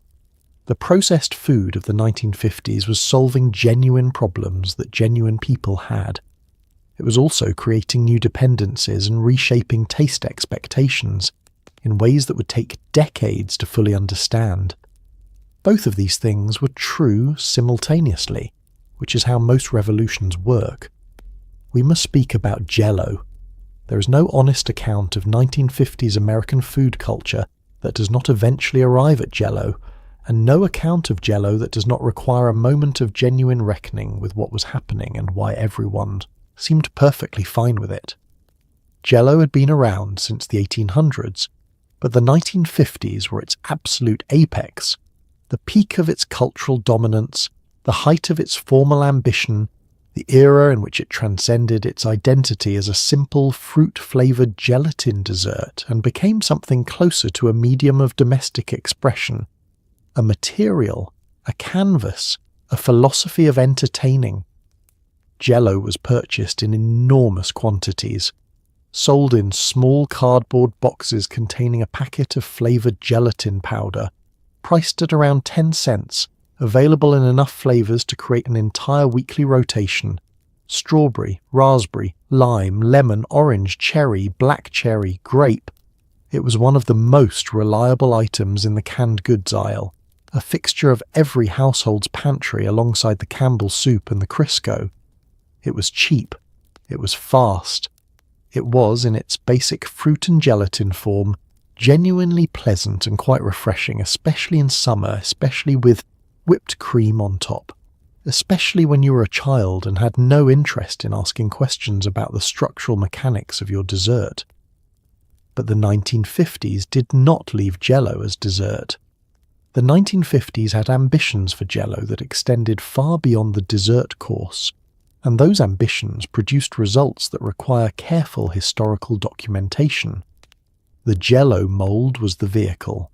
A ring mould, a loaf pan, a decorative-shaped mould purchased from the houseware section of the department store. You prepared the Jell-O, you poured it into the mould, and then you added things to it. Fruit, initially, which was entirely reasonable. Canned fruit cocktail suspended in lime Jell-O, set in the refrigerator overnight, unmoulded onto a plate with practiced confidence. This was a legitimate dessert, attractive, refreshing, requiring more skill to present than to make. No one should be criticised for this. But then the vegetables entered the picture. Shredded carrots in orange Jell-O, sliced celery in lemon Jell-O, olives in lime Jell-O, which is a combination that suggests the person who invented it had experienced some kind of flavour perception event that they were trying to communicate to others. Cream cheese, whipped and folded through. Tuna fish, suspended in aspic alongside capers and hard-boiled egg. The savoury Jell-O mould was real. It was published in major women's magazines with full-colour photography. It was served at dinner parties and potlucks and church suppers and holiday tables, and the people who ate it did so without apparent distress. Understanding why requires understanding the era. The Jell-O mould demonstrated skill, the unmoulding required technique, and the presentation, when successful, was visually striking in a way that suggested the cook had invested thought and effort. It was modern, using a manufactured product in an inventive application.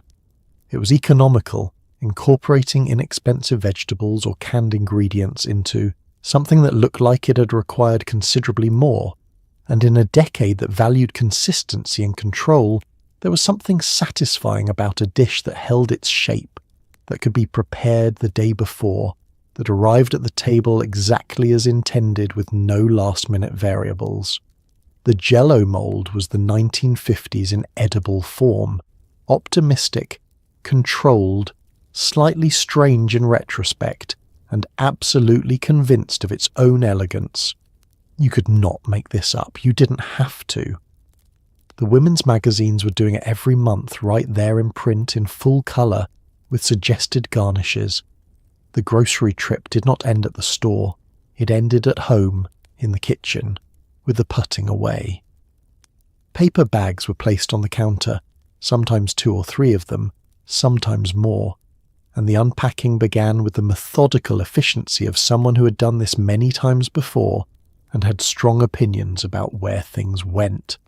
This was not casual. There was a system, and the system had been developed over time through the accumulated experience of what happened when you deviated from it.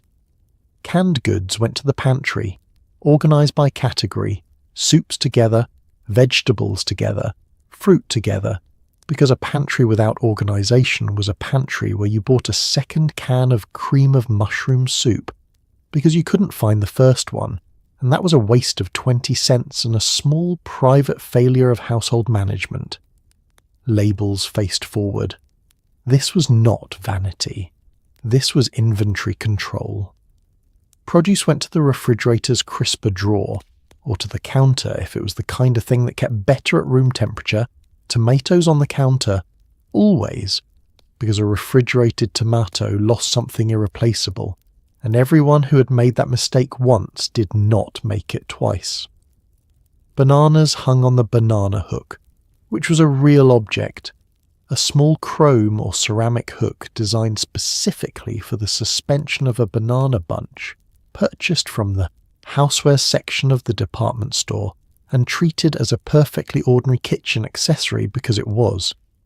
The banana hook has since been largely lost to history, but was, in the 1950s kitchen, as unremarkable as a potholder. Bread went to the bread box. The bread box was another real object, a ventilated metal or wooden container that lived on the counter and maintained the specific environment that bread required to stay fresh without developing the particular despair of bread left in a bag on a warm counter. Bread in a bread box lasted longer. This was not magic. This was bread box technology, and it worked. And it was a point of order that bread went in the bread box and not somewhere else. The refrigerator was packed with the precision of a small logistical operation. Leftovers toward the front, where they could be seen and used rather than forgotten and discovered later in a state that raised questions. Dairy to one designated shelf, meat to the lower shelf, which was coldest, and which needed to stay coldest because meat spoiled fastest, and spoiled meat was both a health risk and a waste of the most expensive item in the weekly shop. Eggs in the egg compartment built into the refrigerator door, where they fit perfectly because someone had designed the refrigerator door with eggs in mind, which is the kind of domestic thoughtfulness that does not get celebrated, but absolutely should. The freezer was small. The freezer compartment of a 1950s household refrigerator was a fraction of what we now consider a normal freezer. A compact section at the top that held perhaps a few packages of meat, a can of frozen orange juice concentrate, and the current TV dinner if there was one. It was managed carefully because there was not room to manage it carelessly. Everything that went in was noted, mentally or literally, so that it could be found again without defrosting the whole unit to look for it. When the last bag was emptied and folded, and tucked into the drawer where the bags lived. Because you kept the bags. Because the bags were useful. Because throwing away a perfectly functional paper bag was not something a sensible household did. The kitchen was restocked. The week was provisioned, and dinner was approximately 2 hours away. The shopping was finished. The work it made possible was just beginning. For all its gleaming abundance, the 1950s American supermarket had striking and sometimes startling gaps. Walk its aisles with a modern shopping list and you would be turned away, baffled, or simply staring at an empty space on the shelf where something you consider completely ordinary has not yet been invented, imported, or considered. Olive oil was available in some larger stores but understood as a specialty item. Something found in the ethnic food section if the store had one. purchased primarily by families of Italian or Greek heritage, and used for purposes that the average Midwestern cookbook would have described as optional or not described at all. The dominant cooking fat was Crisco, solid vegetable shortening in a large tin, followed by butter, followed by lard, followed by the newly arriving margarine.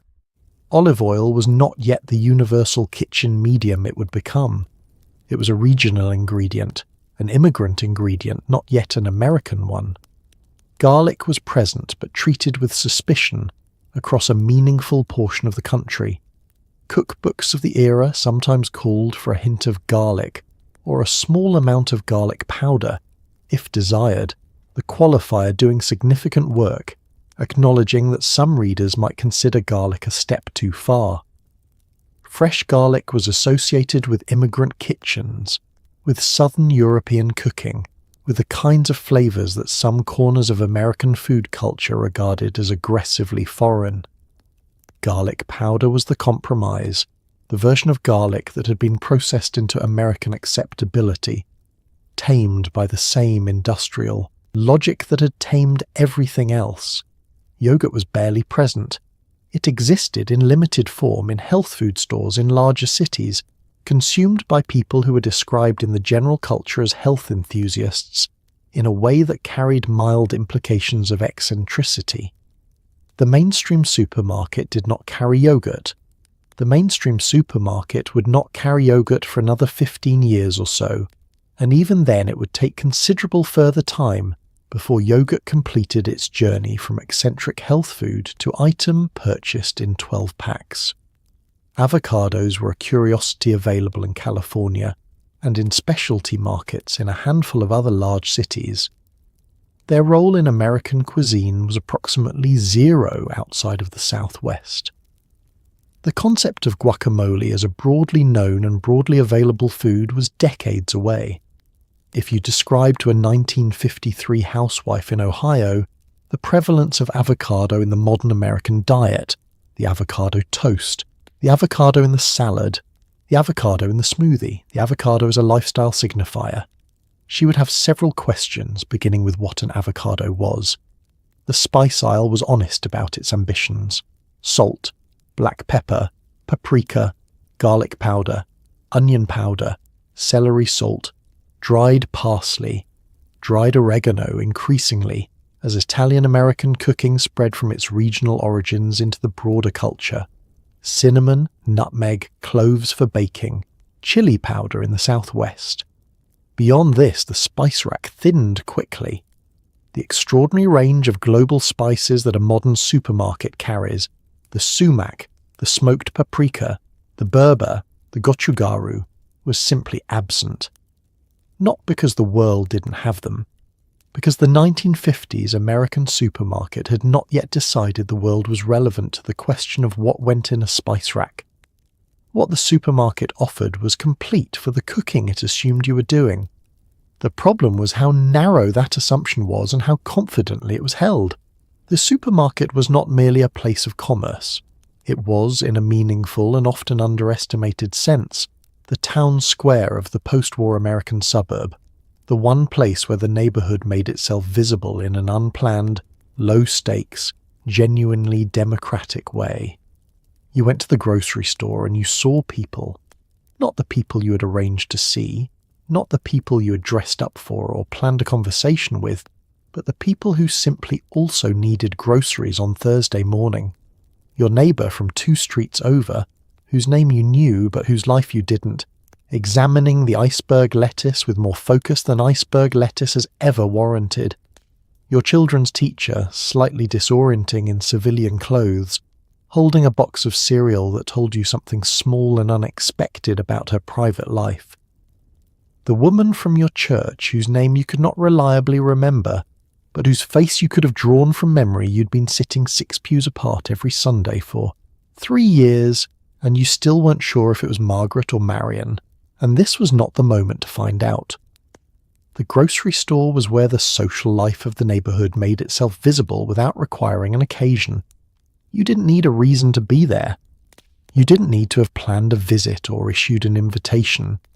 You were there because everyone was there, because groceries were a universal requirement, and the supermarket had collected that requirement under one roof, and in doing so had created a space where accidental community happened regularly and reliably.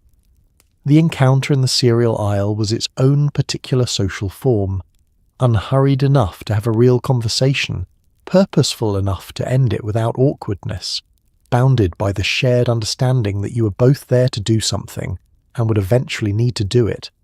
You could spend 20 minutes talking to someone you hadn't seen since the summer and part ways feeling genuinely reconnected, and neither of you had to commit to a dinner invitation that neither of you was entirely sure you wanted to keep. The cereal aisle conversation was perfect in its impermanence. The store staff were part of this social fabric in a way that supermarket employees are rarely part of it now.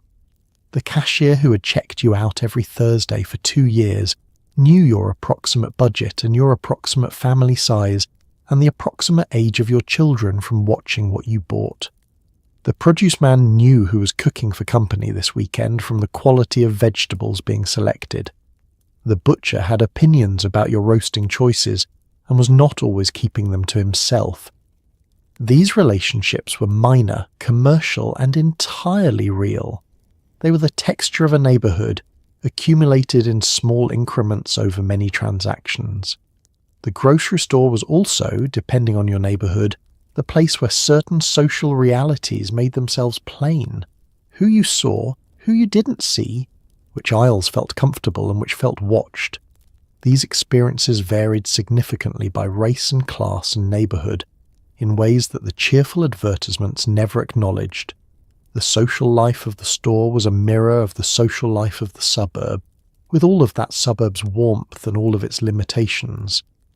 But in the aisles where people moved freely, the grocery store offered something that the organized social events of the era, the dinner parties, the church suppers, the PTA meetings, could not quite offer. It offered the chance to be among your neighbours without performing for them, to simply exist in the same space, reaching for the same cans, comparing the same prices, all participating in the same ordinary project of keeping a household going. That was not nothing. In many ways, it was quite a lot.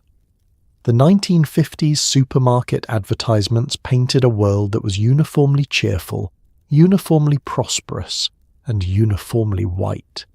Smiling women in clean aprons, gleaming kitchen floors, children who received their TV dinners with expressions of uncomplicated delight. The advertisements were aspirational documents, and the aspiration they depicted was specific. It belonged to a particular version of America, and it was very clear about who was invited to inhabit it. The real grocery landscape of 1950s America was rather different, and to tell the story of this era's shopping without acknowledging that difference is to tell only the story the advertisements wanted told, which is not the same thing as the story that actually happened. Black Americans in the 1950s, in the South explicitly and by law, in the North implicitly and by practice, navigated a grocery landscape that was separate, unequal, and in many cases deliberately hostile. In the Jim Crow South, the separation was codified. Separate entrances, separate service windows, stores where black customers were served last, served poorly, served in ways designed to communicate their position in the social order as clearly and as constantly as possible. The gleaming supermarket of the advertisements was, in many southern towns, a place that black shoppers could enter only on particular terms, or could not enter at all. In the North, the exclusion was less formal and no less real. Residential segregation, enforced through restrictive covenants, through the lending practices of banks, through the coordinated decisions of real estate agents and developers, had concentrated black families in specific urban neighborhoods. Those neighborhoods were systematically underserved by the major supermarket chains that were expanding rapidly through the suburbs. The new supermarkets followed the new suburbs, and the new suburbs were built with explicit and legally enforced intention for white families. The grocery store followed the housing, and the housing excluded. What this meant in practice was that black neighbourhoods were served by smaller stores, with fewer products and higher prices. The cost of food for a black family in a segregated northern neighbourhood was measurably higher than the cost of the same food for a white family in the suburbs, because the competitive pressure of the large supermarket was absent, because the buying power of the chain was absent, because the refrigeration and storage infrastructure that kept prices down at the supermarket was absent. This was not a coincidence. It was the grocery store expression of a set of policies and practices that pervaded every dimension of American economic life. Black-owned grocery stores served their communities with a dignity and a resourcefulness that the mainstream chains withheld. They extended credit. They knew their customers. They stocked the ingredients that their customers actually cooked with, the mustard greens and the salt pork and the black-eyed peas and the hot sauce, rather than the ingredients that the mainstream food culture had decided were universal. They were businesses, and they were also anchors, the kind of institution that a neighbourhood organised itself around, that people trusted because the person behind the counter had a stake in the same community they were serving. The grocery store in the 1950s was a mirror of everything else in American society. Its abundance and its deliberate withholding of that abundance, its modernity and its stubborn insistence on maintaining ancient hierarchies inside modern packaging. The Jell-O was the same colour on every shelf. The access to the shelf was not. The grocery trip ended, and dinner had not cooked itself. This is the detail that gets lost in the warm amber light of nostalgia, the detail that the vintage advertisements with their smiling women and gleaming surfaces consistently and deliberately omitted, that the weekly shop was the beginning of the work, not the end of it. Coming home with 3 bags of groceries at 2 p.m. meant that you had approximately 2 hours before people started arriving home hungry, and the cooking still needed to happen. And the cooking was not optional, and there was no one coming to help with it. The 1950s kitchen was better equipped than its predecessors: a gas or electric stove with reliable temperature control, a refrigerator that maintained cold without manual ice delivery, perhaps a stand mixer on the counter if the household had been fortunate enough to accumulate the trading stamps required to claim one. These were genuine improvements. They did not make dinner cook itself. Things still needed to be peeled and chopped and browned and watched. The roast that looked simple on the recipe card still needed to go into the oven at the right temperature at the right time to be ready when dinner was supposed to happen, and the right time required working backward from when the family would be hungry, which required knowing when they would arrive home, which required holding a schedule in your head that belonged to other people. The casserole still needed assembly. The salad still needed to be washed and torn and dressed. The potatoes, unless they were the instant kind, and sometimes they were the instant kind, and sometimes that was the right call, and sometimes it felt like a small defeat, still needed to be peeled and boiled and mashed, and the mashing required a hand masher and elbow grease, and a decision about how much butter, and whether anyone would notice if it was margarine. Dinner in the 1950s was not ordered from an app. It was not assembled from a meal kit with pre-measured ingredients and laminated instructions.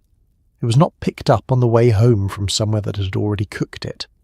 It was made from ingredients in a kitchen by a person who had also shopped for those ingredients earlier that day, and who was now standing at a stove while other members of the household sat in the living room watching television.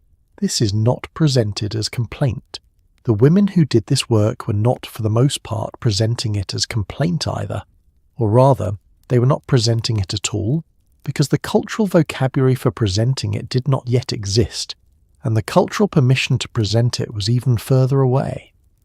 They were simply doing what needed doing in the time available, with the resources on hand, with the accumulated skill of someone who had done it enough times that it had become automatic.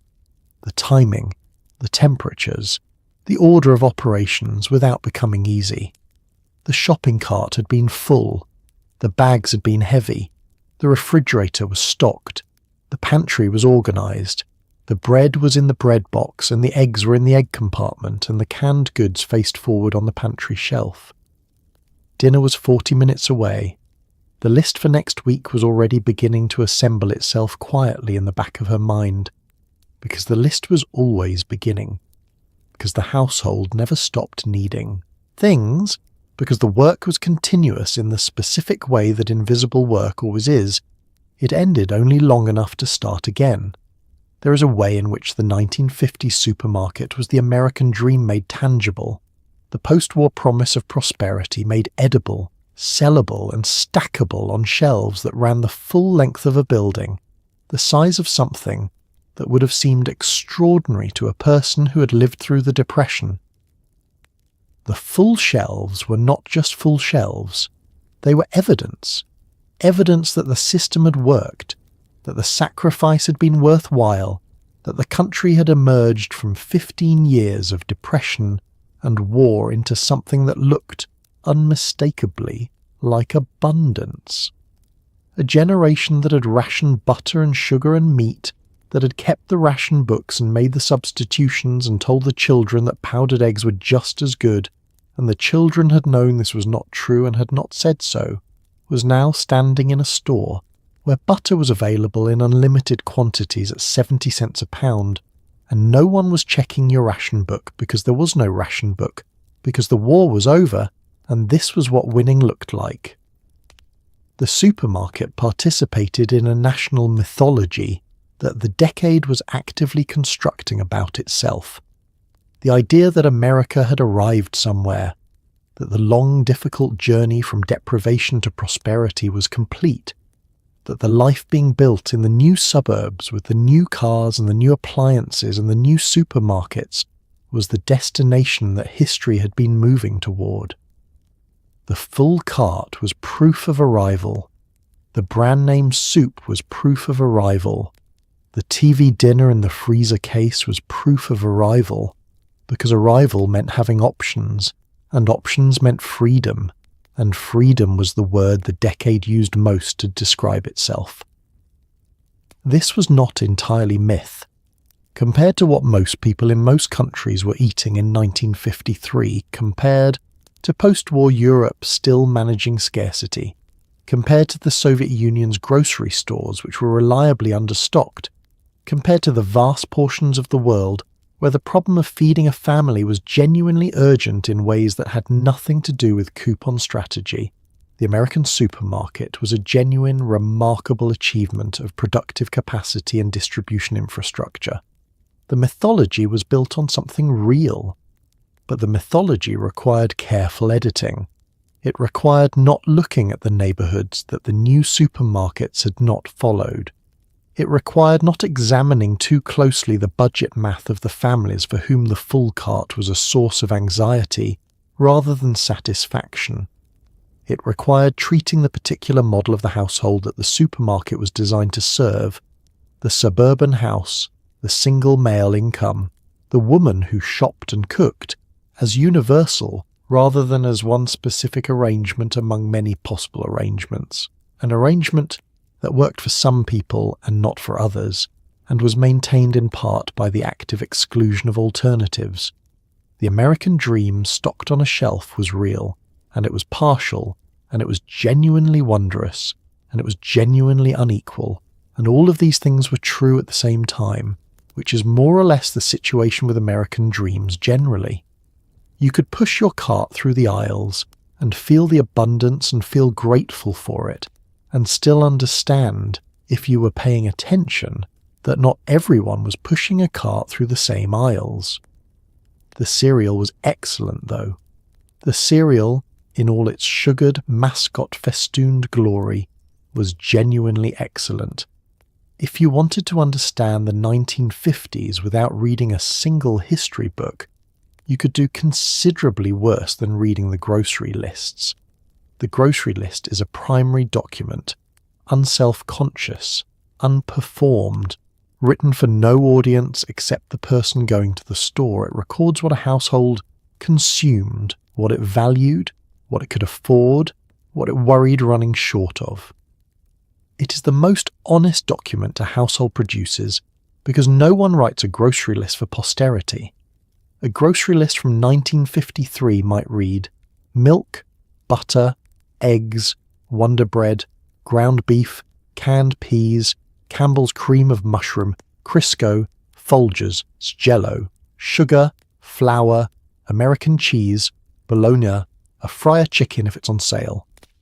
These items together paint a portrait of a household that cooked from scratch but welcomed industrial assistance, that used fat as a fundamental ingredient rather than a cautious addition, that valued reliability over adventure, that maintained a pantry as an operating system rather than a collection of impulse purchases. The chicken qualifier is worth pausing on. If it's on sale. 4 words that carry the entire weight of the household budget in a single condition. The chicken was wanted. The chicken was planned for.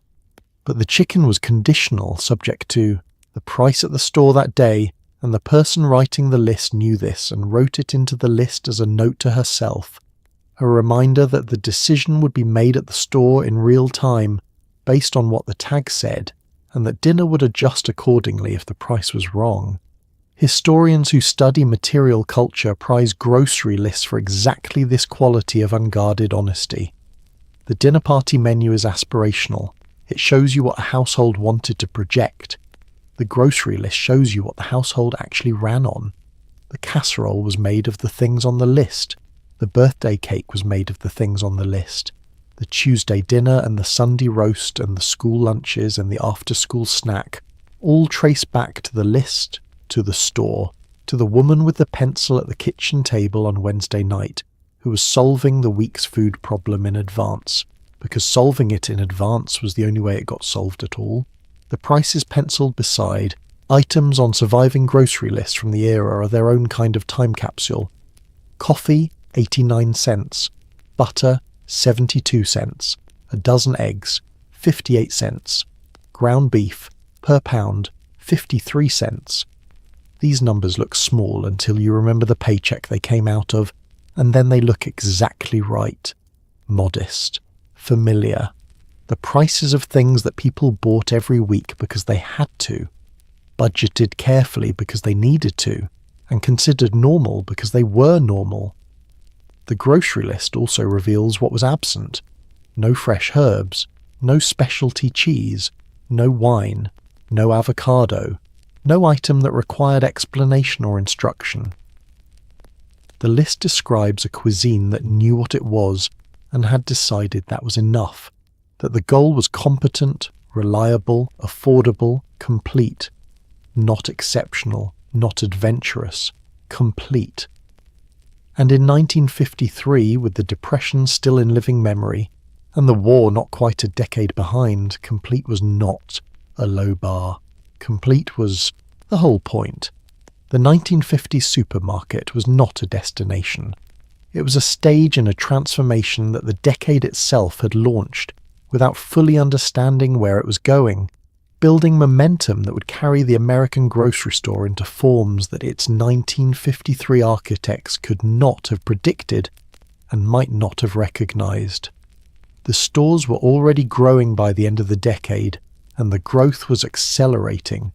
Bigger parking lots, wider aisles, more products in every category, not just more brands of the same thing, but genuinely new categories of thing. Whole sections of the store that hadn't existed in 1953 and would be fixtures by 1963.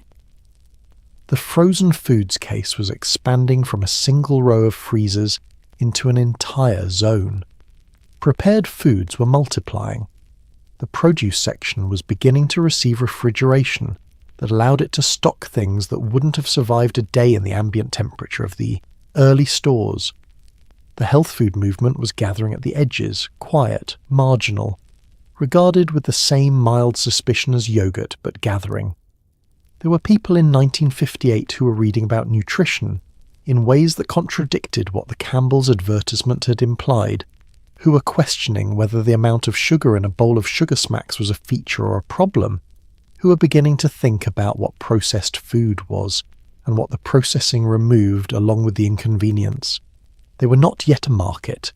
They were not yet numerous enough to stock a shelf for, but they were there.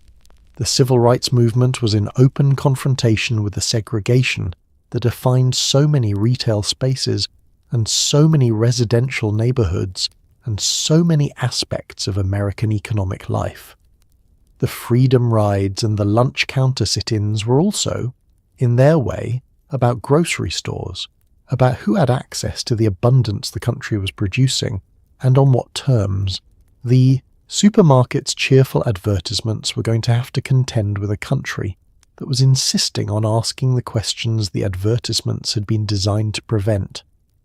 The housewife who did all the shopping was reading Betty Friedan, or would be reading her by 1963, and was beginning to articulate, cautiously at first, then with increasing clarity, the feeling that the domestic role the supermarket assumed she was playing was not the whole of what she wanted from her life. The cart and the list and the budget and the dinner and the shopping day were not disappearing. But the unquestioned naturalness of her exclusive ownership of them was beginning to erode. By the mid-1960s, the store that had seemed so modern in 1953 already felt slightly out of date, the way things do when the world around them changes faster than they can keep up. The cereal mascots were still there. The Jell-O was still there. The bread box at home was starting to gather dust as plastic bags and refrigeration made it unnecessary. The TV dinner was proliferating into dozens of varieties. The world was moving, as it always moves, forward, sideways, in directions that look inevitable in retrospect, and looked like nothing in particular on a Thursday morning in the canned goods aisle of a supermarket in 1953. Here is a strange and slightly uncomfortable thing to sit with. Some of what defined grocery shopping in the 1950s was genuinely good, and we have lost some of it, and the loss is real even when the thing we lost came packaged with things that were not good and that we are not sorry to have left behind. Not the limitations, not the racial segregation and the systematic exclusion and the deliberate underservice of entire communities.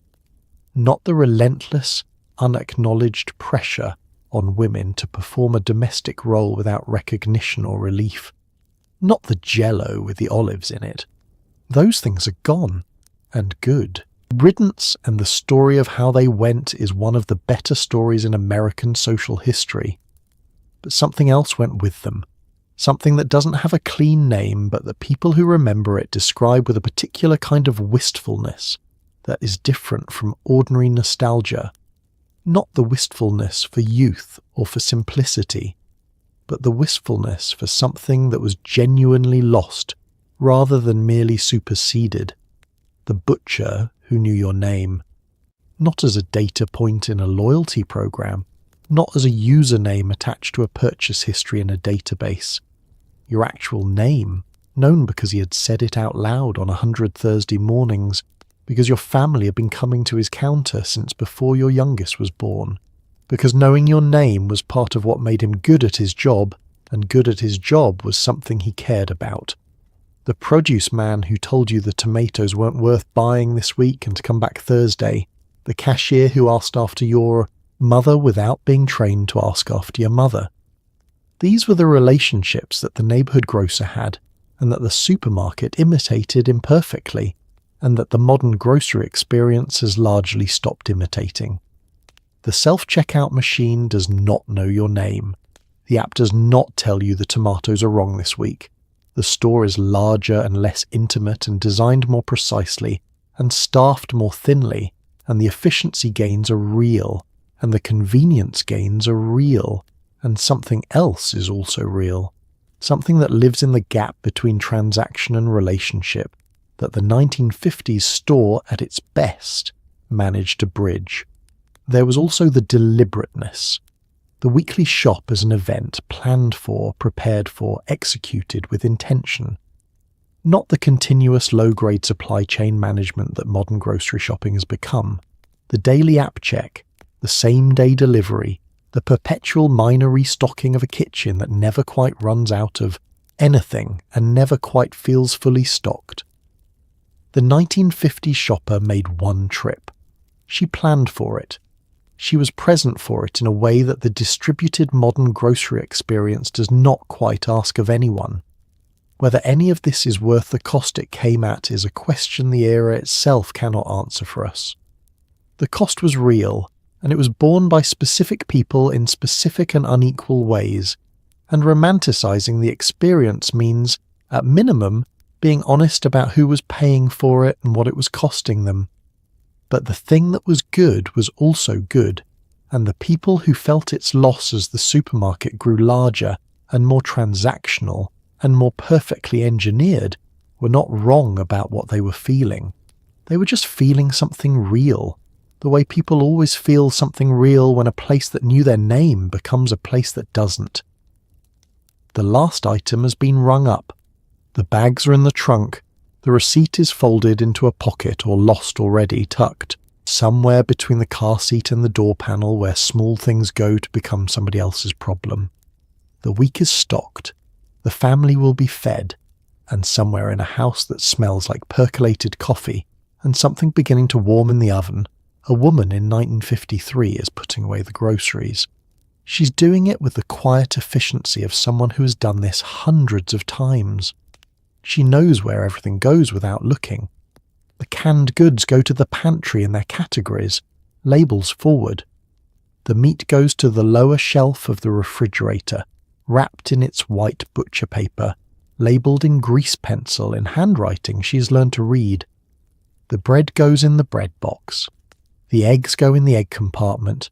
The Folgers goes in the cabinet above the stove where the coffee always lives, because the coffee always lives there, and has always lived there, and will always live there, and there is a specific satisfaction in the reliability of this, the small permanence of knowing exactly where things are.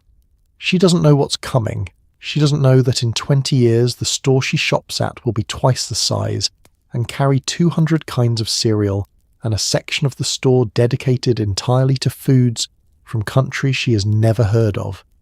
She doesn't know that her daughter will someday order groceries from a device she carries in her pocket and have them delivered to her door by a person she will never meet, in a transaction that will take 30 seconds and require no driving and no list and no waiting in line and no conversation with anyone, ever. She doesn't know about the avocado. Nobody in 1953 knows about the avocado. She closes the refrigerator. She folds the last paper bag and adds it to the drawer where the bags live, because the bags are useful, because things that are useful are kept, because waste is a choice that circumstances have made difficult and habit has made unthinkable. She starts the coffee. She checks the clock. She begins to think about dinner, which is already underway in the back of her mind, where it has been running quietly since she woke up this morning. She's driven to the store and pushed the cart and managed the budget and compared the prices and clipped the coupons and carried the bags and put everything away, and she will cook dinner and clean up after. And the day will continue and none of this will be commented upon because it is Tuesday, and this is simply what Tuesday requires. But here, tonight, let's comment upon it. Let's name it. Let's hold for just a moment the ordinary, invisible, relentless competence of someone who kept a household running on a precise budget in a store designed to exceed that budget, who fed her family well enough that the children grew, and the husband didn't notice the effort, and the neighbours didn't notice the effort, and nobody noticed the effort, which was the exact and only measure of success the era offered her. Your kitchen right now is a miracle. Your refrigerator holds more food than a medieval village could have imagined. Your grocery store stocks ingredients from every inhabited corner of the planet. Your budget, whatever it is, buys more variety and safety and nutritional range than any amount of money could have bought in 1953. The woman in that kitchen in that decade didn't have any of that. She had a list and a budget and a car with no seatbelts and a bread box, and she made it work every single week. That is, quietly and without fanfare, remarkable. Let's talk about the pharmacist. Because tucked into the corner of many 1950s supermarkets, past the canned goods, past the dairy case, somewhere between the household cleaning products and the greeting cards, was a small, slightly elevated counter, staffed by a man in a white coat who was not a doctor, but was, for a significant portion of the American population, the closest thing to one that they consulted on a regular basis. The pharmacy counter inside the supermarket was a 1950s innovation that made a particular kind of sense in a particular kind of way. The supermarket was already the one-stop destination for the household's food supply. Adding a pharmacy meant it could also be the one-stop destination for the household's health supply, the aspirin and the cold remedies and the vitamins and the cough syrup and the bandages and the antacids and whatever else the week required in the way of minor medical management. One trip, one parking lot, everything in the same building. The logic was clean. The pharmacist himself occupied a specific and slightly elevated social position in the 1950s neighbourhood. He had a professional degree in a white coat and a counter that was raised a few inches above the floor of the store, which was a small architectural statement about the nature of the consultation. You approached him from below slightly, he looked down at you slightly. This was not accidental. This was the spatial grammar of expertise, and the 1950s understood it fluently. He dispensed prescriptions when prescriptions were what you needed, but he also dispensed advice, which was freely given, specific, and delivered with the confident authority of someone who'd been answering the same questions for 20 years and had strong opinions about the answers. You described your symptoms, the cough, the headache, the child's ear that had been troubling her since Tuesday, and he recommended a product. Not tentatively, not with the hedged, liability-conscious language of the modern pharmacist, who will tell you to consult a physician for anything more complex than a hangnail. He told you what to buy, how much to take, and when you should expect to feel better. This was enormously valuable to families who could not afford a doctor visit for every minor ailment, which was most families. A doctor visit in the 1950s cost money, real money, the kind that came out of the grocery budget if there wasn't a separate budget for it, which there often wasn't. The pharmacist was the triage layer between the family medicine cabinet and the physician's office, and he performed that role with a directness and accessibility that the formal medical system could not match. The products on the shelves behind him and along the adjacent aisles were the full range of 1950s patent medicine culture. Brill Cream and Vitalis for the men, Pond's Cold Cream and Tangy Lipstick for the women, Ipeana toothpaste for the children with the beaver on the label, who was very concerned about your dental hygiene, Milk of Magnesia in its iconic blue glass bottle, Hadacol Tonic, which contained a remarkable 12% alcohol and was marketed as a vitamin supplement. There were vitamins in abundance. The 1950s were enormously enthusiastic about vitamins, which were modern and scientific and available in cheerful orange-flavoured chewable form for children. Feminine hygiene products occupied a section of the pharmacy aisle that required a specific kind of navigation, found, retrieved, placed in the cart, covered by something else before proceeding to the checkout, paid for without extended conversation, bagged discreetly. This was the protocol. It was understood. Nobody described it or examined it. It simply operated every week in pharmacies across the country, as efficiently and as silently as any other unspoken social agreement of the era. The pharmacist knew what you bought. He knew what the family took for colds and what your husband took for his back, and how often the aspirin was running out, which told him something about the household's general stress levels that he filed away without comment. He was, in his quiet corner of the supermarket, one of the most comprehensively informed people in the neighbourhood. He kept everything he knew to himself. This was also part of the job. Let's talk about holiday shopping. Not the gift-buying kind, the food kind. The specific annual quietly catastrophic event of trying to buy groceries for Thanksgiving or Christmas in 1950s America, when every single household in the country decided simultaneously that this was the week they needed a turkey, and the supermarket, which had been perfectly adequate for every other Thursday of the year, suddenly revealed its limits with startling clarity. The weeks leading up to Thanksgiving were their own season within a season. The supermarket transformed itself, end caps loaded with stuffing mix and canned cranberry sauce, pyramids of canned pumpkin stacked near the checkout, a display of pie shells in the bakery section that had not existed the week before and would not exist the week after. The store was signalling loudly and commercially that a particular kind of cooking was about to be required, and that the particular kind of cooking required particular products, and that those products were, conveniently, all available right now in this building for a limited time. The turkey was the centerpiece and the source of the anxiety.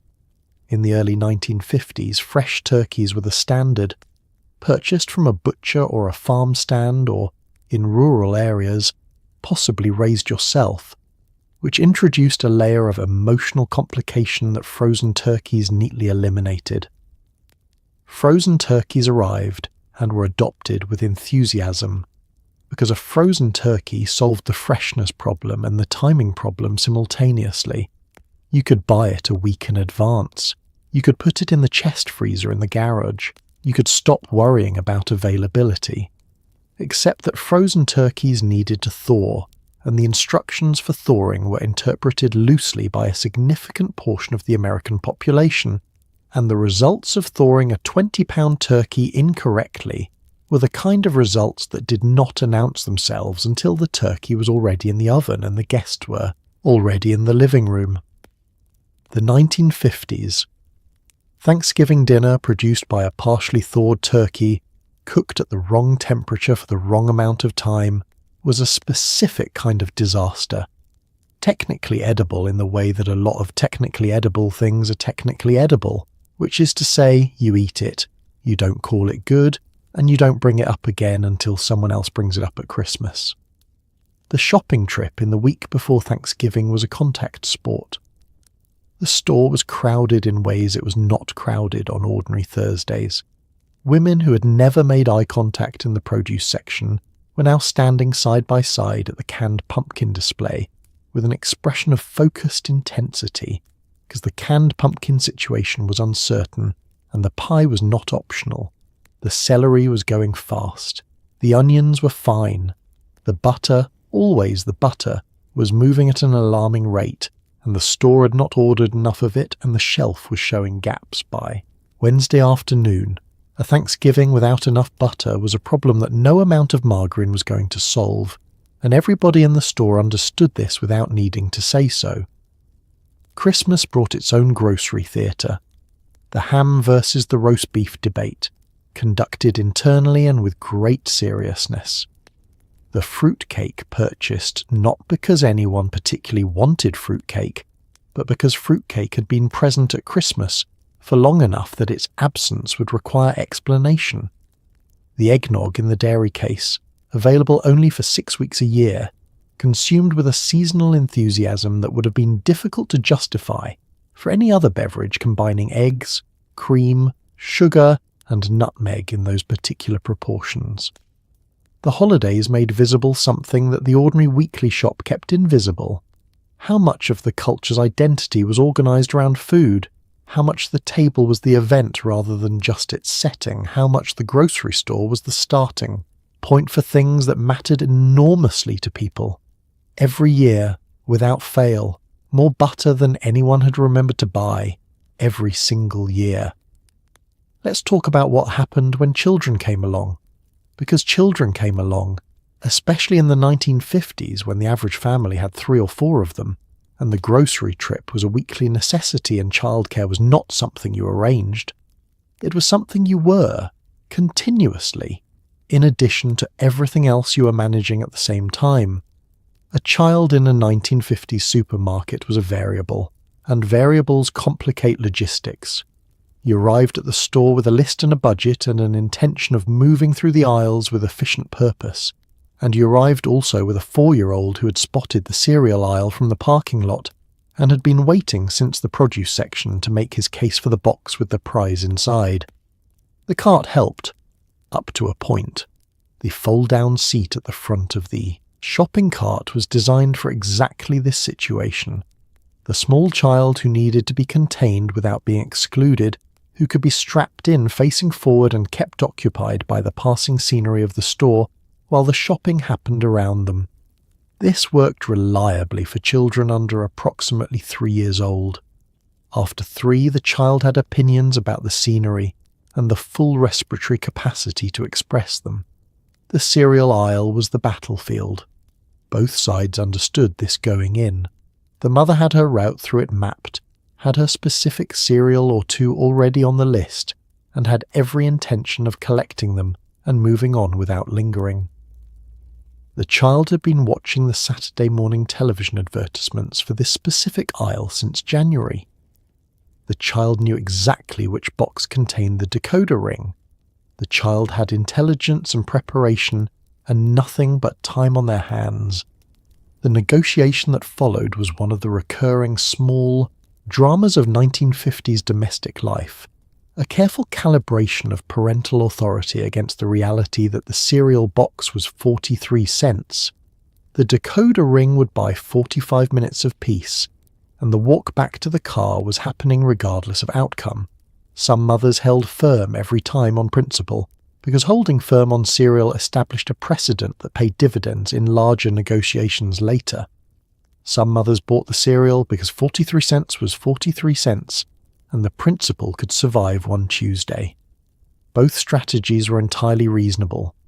Both were deployed in the same store on the same Thursday morning, one aisle apart by women who had both thought about this more than the situation seemed to warrant.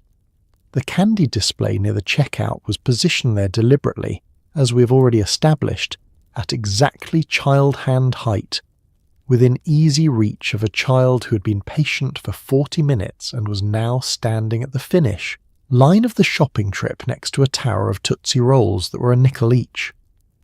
The store designer who made this decision had either a deep sympathy for the plight of the shopping-tired child or a complete indifference to the plight of the shopping-tired mother, and the historical record does not clearly establish which.